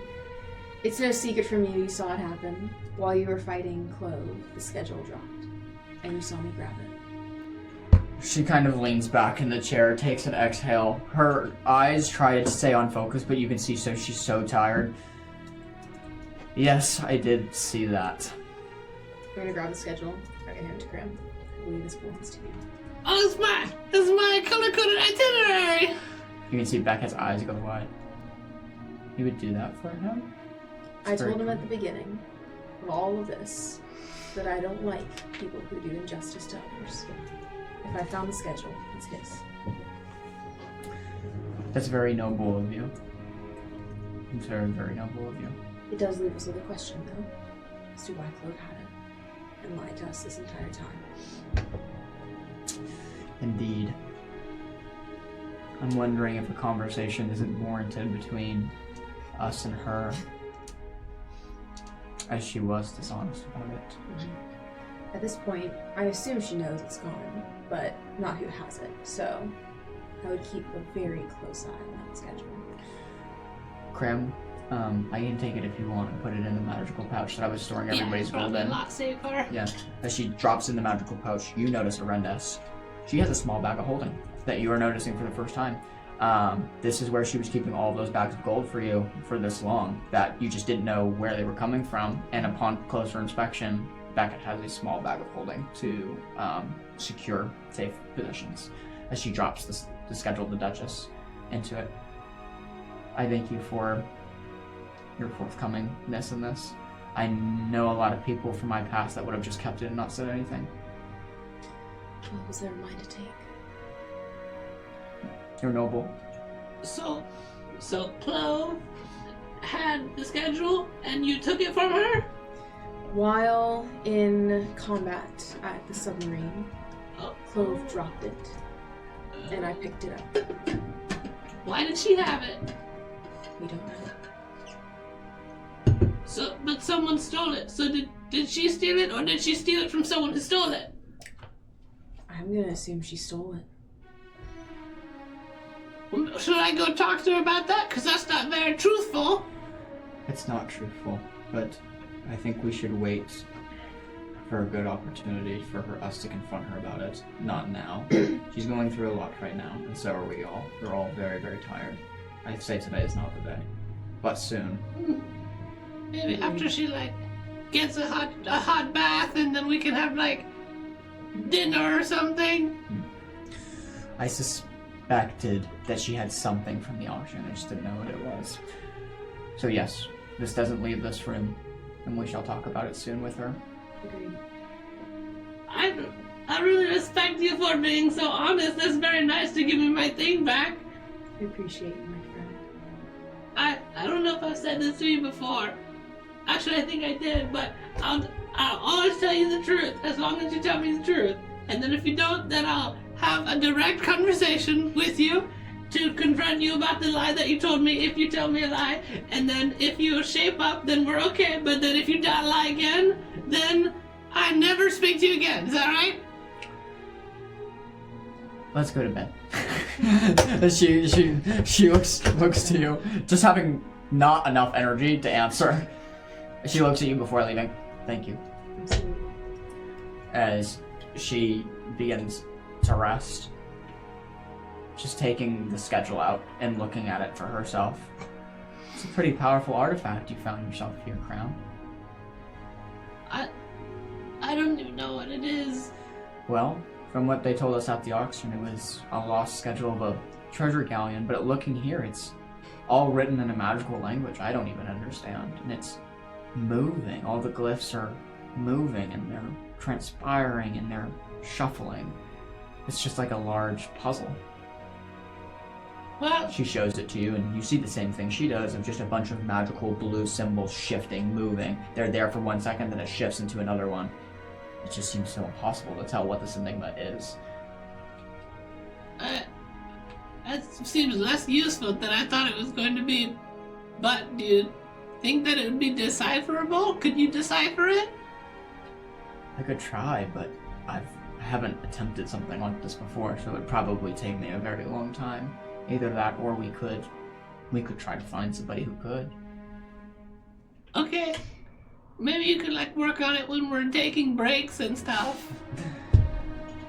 I'd be willing to give a shot at it, just not tonight. Oh yeah, I was meaning right now. I know you look really, really tired. You have bags under your eyes and your hair is a little bit messy, and you're already sitting on the bed, and you're just quite tired. sorry, I'll stop talking right now. Okay. I'm gonna crawl on all fours under the bed. I appreciate your bravery today, Crown. You did a really good job. Thanks. As Beckett almost immediately hitting the bed, goes to sleep. Just immediately to sleep. Beckett, were you proud of me for punching that guy? Not right now, Crown. Okay. In the morning. Okay. I'm gonna close my eyes and think about a blank piece of paper until I fall asleep. Is there anything else any of you guys would like to do on before your long rest? Yeah. I'm going to change out of the dress that I was still wearing from the auction and heavily search where the heck the schedule went. Yeah, To see go if it's just stuck in clothing. Go ahead and make me an instinct check to turn everything inside out. I'll give you advantage because you have plenty of time to do it. You're alone. I really like the roll for that. Distinct 2 advantage, yeah. I mean, you don't have to. Let's hear it. Yeah. Let's hear it. I think I lost eyesight. Did you critically fail? We're back. Double one. We're We so are back. so back. Wow. Why did the dice hang? It's only when you're here. You're welcome. You're not invited. You think the Kraken stole it? Oh man. Slimy fiend. What do you have, John? To the bottom of the trash. Oh my god. Yeah, it's in the trash. It's in The the lost trash. schedule of the Duchess is nowhere to be Lost. found on your body. I It's figured nowhere that to be out. found in your clothing or anything like that. It's just disappeared. As you kind of try to figure out what on earth has happened to it, if someone pickpocketed, stole it, the Kraken stole it, and where it could possibly be. Your mind is ransacked to the point of trying to figure out where it possibly could have gone. to the point of obsession, to the point of having such a powerful magical artifact leave your side and thus sap some of you with it. With that, go ahead and roll me a strength saving throw.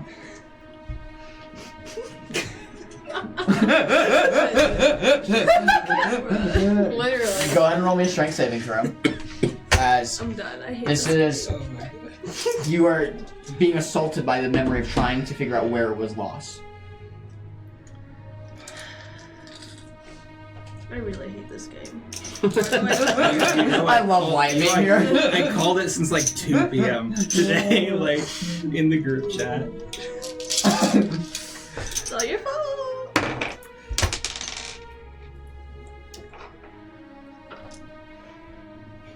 I think Guppy stole it.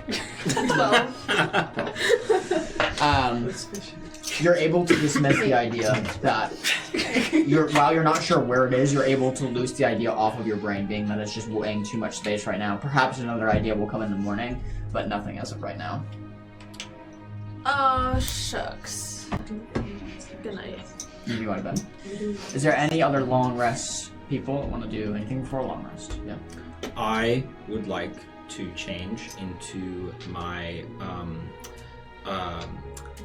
copyright and trademark legally distinct green orc pajamas, which bear a striking resemblance to a certain character, and I am going to go have another round of breakfast, and then I am going to go to bed. Yeah.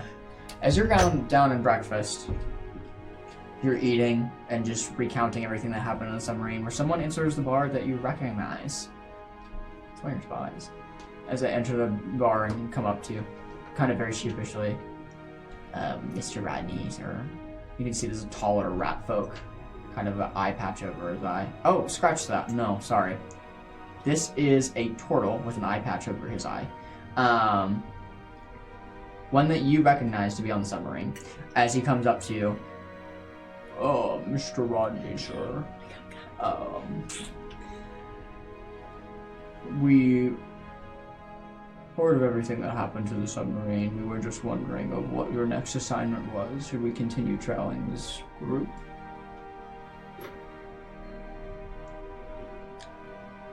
Keep an eye on them for now. If you have an opportunity to get that vial of ink off the captain, do it. I will alert the others. Guppy has some conversation that he would like to have with you at a time that's most convenient. I guess I don't have anything better to do. Very well. Well, I will let everybody know. I was quite impressed by the crew's handling all of this, and we will wait for your next assignment. Wonderful. As he moves towards the doorway, you see the goldfish, Guppy, standing in the doorway. He gives you a nod, and both of them exit. I give him a nod. They both of them exit as you go back up to your room. Long rest, everybody? Yes, Yeah, please. Also, Guppy had plot armor this whole time. That's crazy. I forgot to say that both Beckett and I have the Luckbringer trait, so everyone gets to take 2 hope. Oh. We were supposed to do it at the beginning of the session, and I forgot. So go ahead and do that. You take a much needed well rest, all of you. All of you don't dream at all. It's just pitch blackness to the point of like you sleep so hard you don't remember what you dream of. And it's just bliss. As you wake up, the sun is set. It's about 7 p.m. now as the moon is rising, but you get a full 8 hours in, all of you, of just resting and sleeping, and you can all take that long rest as you get up and get ready for dinner, I assume, downstairs. You all hop out of bed, get ready for downstairs dinner. You see the same man working there. He's closing out his shift, but he's kind of getting everything together for dinner. Good evening, good evening, good evening, good evening, good evening. Double good evening You as he only looks at your order. As you all come down and I imagine get dinner. Mm-hmm. You have set the table and the food is being prepared as it gives you all a moment to talk about what lies ahead, if anything. Are you still in your pajamas? Yes. Yeah. I see your pajamas, and I'm starstruck. Those are so cool! Where did you get those pajamas? I don't have any pajamas. I just sleep in my normal clothes. Can I have some pajamas? You know, the next time I run home, I'll pick a pair up for you, and I'll send them your way. Oh, you have them in my size? Because I'm much smaller than you. That's right. You know, I may have to have them made, tailored, custom for you. That would be so nice of you. I would love to have some pajamas. Yes, I will make sure that they are ready, and the next time I see you, I will have pajamas for you. Okay, but I'm curious. What is the character that's on your pajamas? Is that just a nondescript green orc? He's a legally distinct orc who lives. He's very big and very round, and he lives in a swamp. Does he have tube ears? He does. Yes, he does. Okay, what does he sound like? Angry. Okay. Oh my god. I love angry orcs. If I actually wore these pajamas Copyright last time we had dinner, if you recall. You had a lot going on. I did. That's okay. My brain was sort of swampy. That's Val, that's very funny.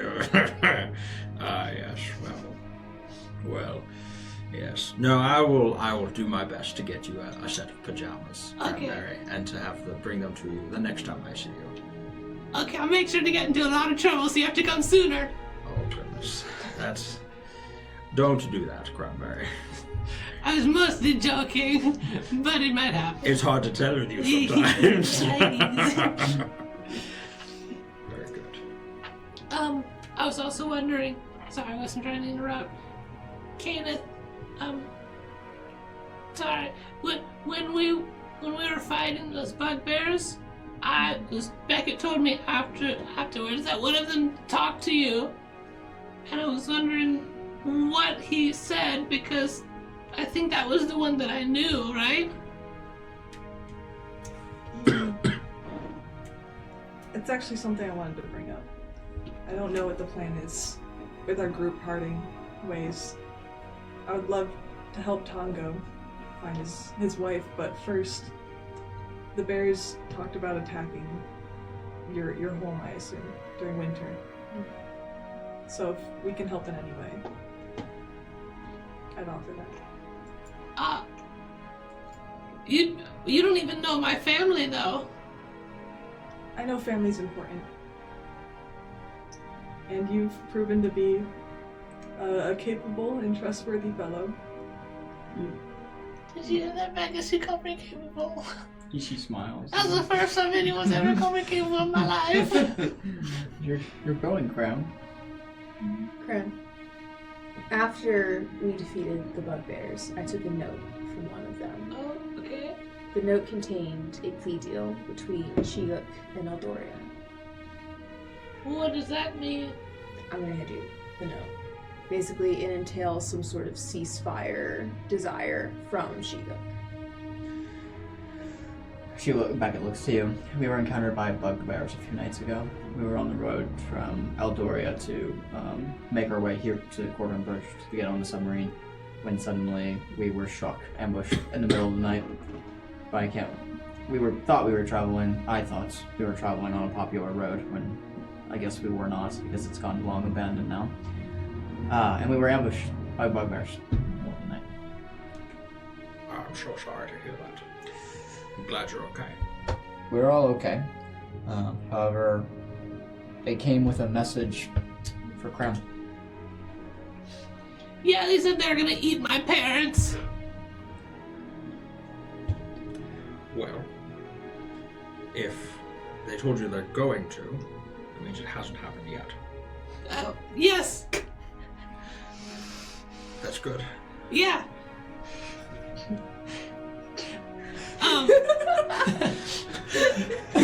Sorry, I'm losing the rod voice. My throat is really giving me trouble tonight. But No, you're good. I might actually not be able to do it. What? So that's a curve on me. You're wrong. I'm very sorry, Graham. Well, that's that's okay. You don't have to be sorry if they're not eaten, like you said, if it hasn't happened yet. Exactly. You know, there's a silver lining to every mushroom cloud. Well, I think is how that goes. That's, yeah? Where are your parents? Oh, so they're like, on the other side of the world right now, in Shiguk, which is in the Northlands. And so, it's about to be winter there, but they won't get eaten until winter. So I have a little bit of time to get over there. At least Beckett and I are gonna go and see if we can get them out, probably, and maybe hurt the bugbears, depending on how aggressive they're being.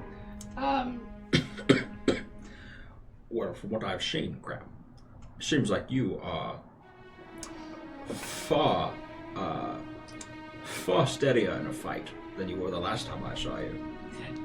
Thanks. And the last time I saw you, you turned into a giant, terrifying owlbear.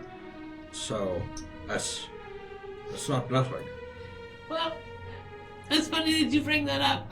I was talking to Beckett and I noted that as like, that was like the first time that I felt like I really like chose to be brave and like really went with all of it. You really held nothing back in that, Graham. Yeah. And since then I've just like, I still feel scared, but like, if Beckett's there with me, I can just flip the switch and be like, okay, it's go time, and then you go, and it's fun. Yeah, that's wow. Yeah. Good job, Graham. And I'm gonna turn back to my breakfast to be a little like unsettled. But yeah. Yeah, this fine newfound crown. Beckett looks to you. She kind of pulls you aside, actually. She looks towards you, Cram, and pulls you aside. We can ask for their help if you want to, but we can also hire people from the Ice Maw, too. I know this is urgent. I know we have to do this soon, and some of them seem willing to help. I just wanted to see what you wanted to do. Well, they seem like they really know what they're doing. I wanted to ask you first if we had enough money to pay them. That was all the money. So, if they were to come, it would be on their own volition. Oh. When do they have that? I don't know what that means. Oh, their own decision to come. Okay. I mean, there's a chance we could pay them later, but I would have to go back to the Northlands and get more money. Or have it sent. Well, what if you work? Well, what if you tell them that you'll pay them, and whatever they need to be paid, I can just work for that for you at Ice Maw, and until that debt is gone. If you'd like, I'm not going to make you overwork for me, though. I mean, you already have your regular paycheck, so I'm sure we have enough funds in Ice Maw to cover if it just depends on what they want to be paid. I don't know if it's going to be more than a bag, but we can ask. Would you like to ask, or do you want me to? It would be great if you do it. I've done a lot of talking. Also, Arendis gave me this note. I don't really know what it means. It's like a plea. She said a plea or a ceasefire. Mm-hmm. She kind of takes it and reads it and looks over it. Okay, let's talk to them. And she reads it. So, after conversing with my friend, she gives you a smile. Due to all your hard work that you had with us this time around, we wanted to ask you all back for another opportunity, as we need to go to the Northlands after this. I've procured the ink that I've needed for my tattoos that I've been trying to get, and I have a couple errands to do there as well, but more urgently we need to attend to his family, which I think all of you unfortunately had a run-in with a few nights ago with the bugbears. That's his family? Adjacent? She kind of looks in question. No, the town that I come from, you have all the bugbears, and they rule, and they make us do all the stuff that they don't want to do, and then all the goblins have to do the stuff that they don't want to do, like scooping poop, and plowing fields, and a bunch of other stuff. They give us free time when they feel like it, but it's not very often. So you are slave? Sort of. Not exactly. And your family is like slave? So we go free them? Well, they're about to be like dinner, so we go free them. And my sister, too. How big is your family? Well, my brothers are gone, and my sister is married in a way. But my younger sister and my parents are still there. How many of you are there under the bugbears? Oh, it's just one of me. I don't know how else to answer that question. Are there any other people that were being hurt besides your family? Oh, yeah, I mean, all the goblins. How many? Oh, I don't know. It's,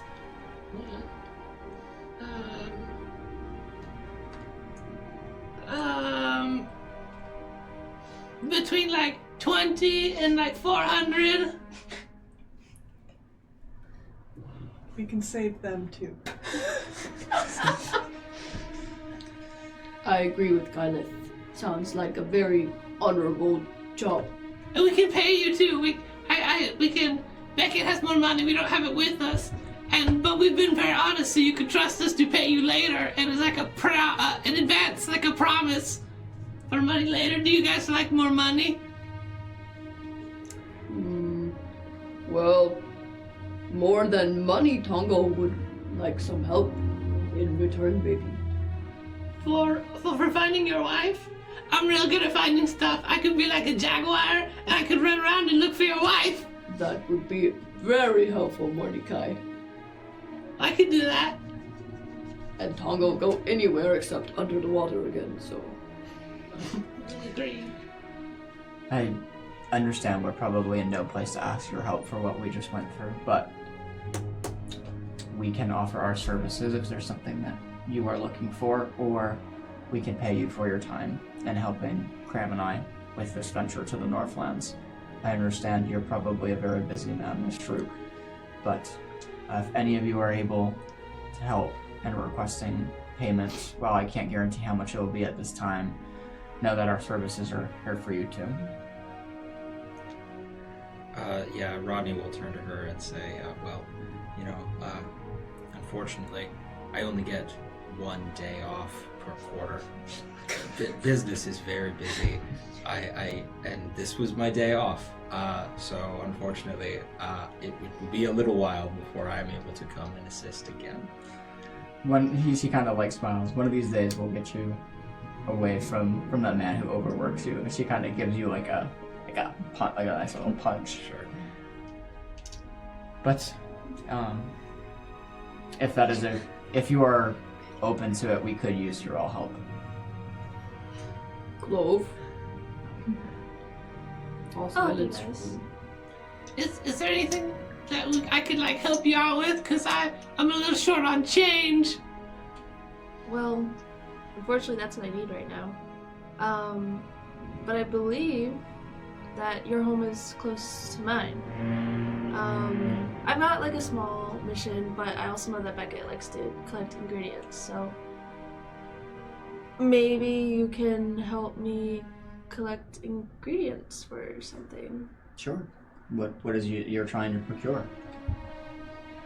Oh, well, it's really complicated, but I've been doing some research, and I have this friend back at home who is, well, not themselves anymore, and they're really, really sick, and so I need ingredients to make them better. She just nods. Do they have cancer? No, but similar in a way. Okay. Yeah, we can totally help out with that. Right, Beckett? I think we can. Okay, Caleb or Rendis, do you guys need any help with like chores or something? Let me be transparent with you. I care about your family, and that's why I want to go. But I know you also won the map at the auction, and those people are still out there looking for you. So if there's a chance that they get word back to you, then I'd like to be there, just if you'd allow me just to look at it. If that happens. Yeah.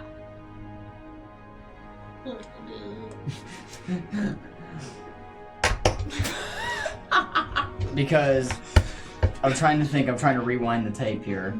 Were you down in the fight where you saw it drop? No, I don't know about it. Okay, so you don't know about it. No, she does not know. He does not know about it. Sorry. Got it. Okay, so what she knows, she doesn't know that you have it. She doesn't know that you do or don't have it. Do I tell her the truth? Beckett just kind of like glances to you and then to her, and then just kind of looks at you, seeing if like a prompting of you can make your own decision and I'll back you. You've seen her give you this look before. Clove is there, is she not? She's there. She's there.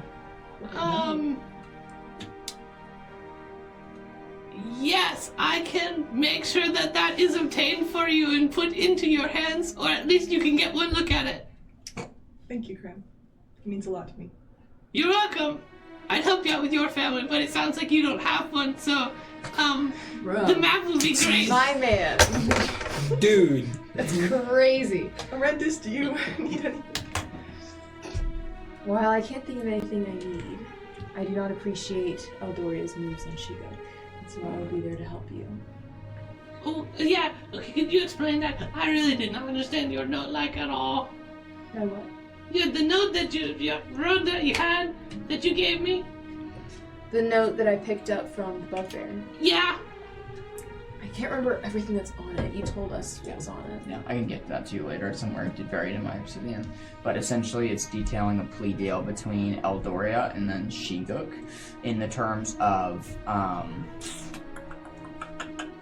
they're needing supplies and Eldoria is supplying it for some reason, but Shiguk is giving something in return. It's like an agreement that Eldoria takes over the territory of Shiguk, like they own it, but it's not in their home country. So protection with ownership attached to it. Okay. And so why don't you like that? I don't appreciate the fear that Eldoria seems to be instilling here. We were attacked by this group. It doesn't seem like there are good intentions going on, and I'd like to figure out why. And part of that would be helping you. Oh, okay, so it's sort of like on your way there already. Essentially. And then you're gonna go like rough up the government of Eldoria? Not quite. I do have a reputation to keep back in St. Veneer, but I will be helping you with the politics of it all. Okay, that sounds great. Actually, I don't know anything about politics. Well, that's why I'm here. Good. Okay, that's nice. Wow, that worked out really well because I don't have any money.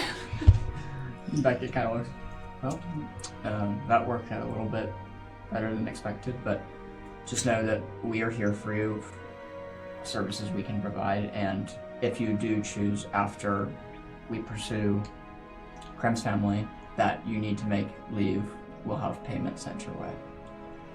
And we thank you for joining us on the sub. It was greatly appreciated and much needed at the time. It's a pleasure, my friend. And she kind of looks and kind of concludes, everybody kind of finishes eating. Well, if everybody's in agreement, I say we make haste tomorrow towards the Northlands in Shiguk. It's gonna be a long sail over there. It's going to be a long it's journey. another boat. And then we have to go on another boat. Several. Oh God. Could you just like teleport us there? The good boats. Unfortunately, no. At least I can- I cannot At least I can stretch teleport the you there. wings. I wish I could, Graham. Okay. Just a little sooner. I would like to, Over while this the has jet been ski. going on, Yes. when I have not been actively participating in the conversation, Yeah. I would like to have been studying Nyx. Yeah, To absolutely. see if there's anything interesting that I can glean or notice about him. Go ahead and roll me an instinct with advantage. Bless you. Stop. Hey, be nice. 21, fear. how we will end this session is what you notice about Nyx. I'm gonna spend the fear you just gave me. Okay. Tattooed on his shoulder is the vase. The vase. Covered in lyrebirds. Thorns wrapped around its base and up to the top where it's sealed shut. Where the lid meets the ceramic top of it, it's cracked open, like it was letting out something that should have never been let out, as it slid kind of partially off of the vase. Do you have any sort of detect magic or any sort of arcane? I think you have natural arcane, being that you're bard. I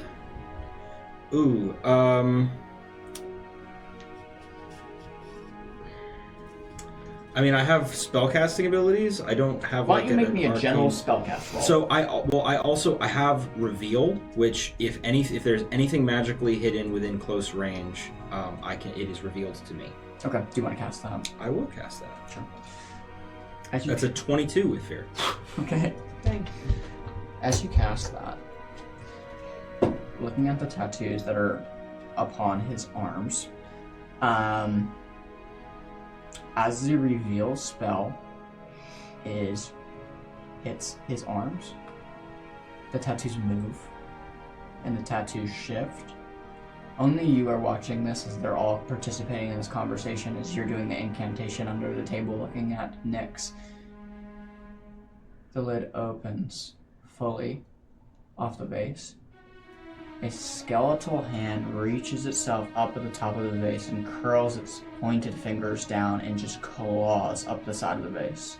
Not granted tonight. After you see that. Alright. You probably naturally take a stress from that. Whoa, alright. Yeah, that stresses me out. I probably naturally take a stress from that.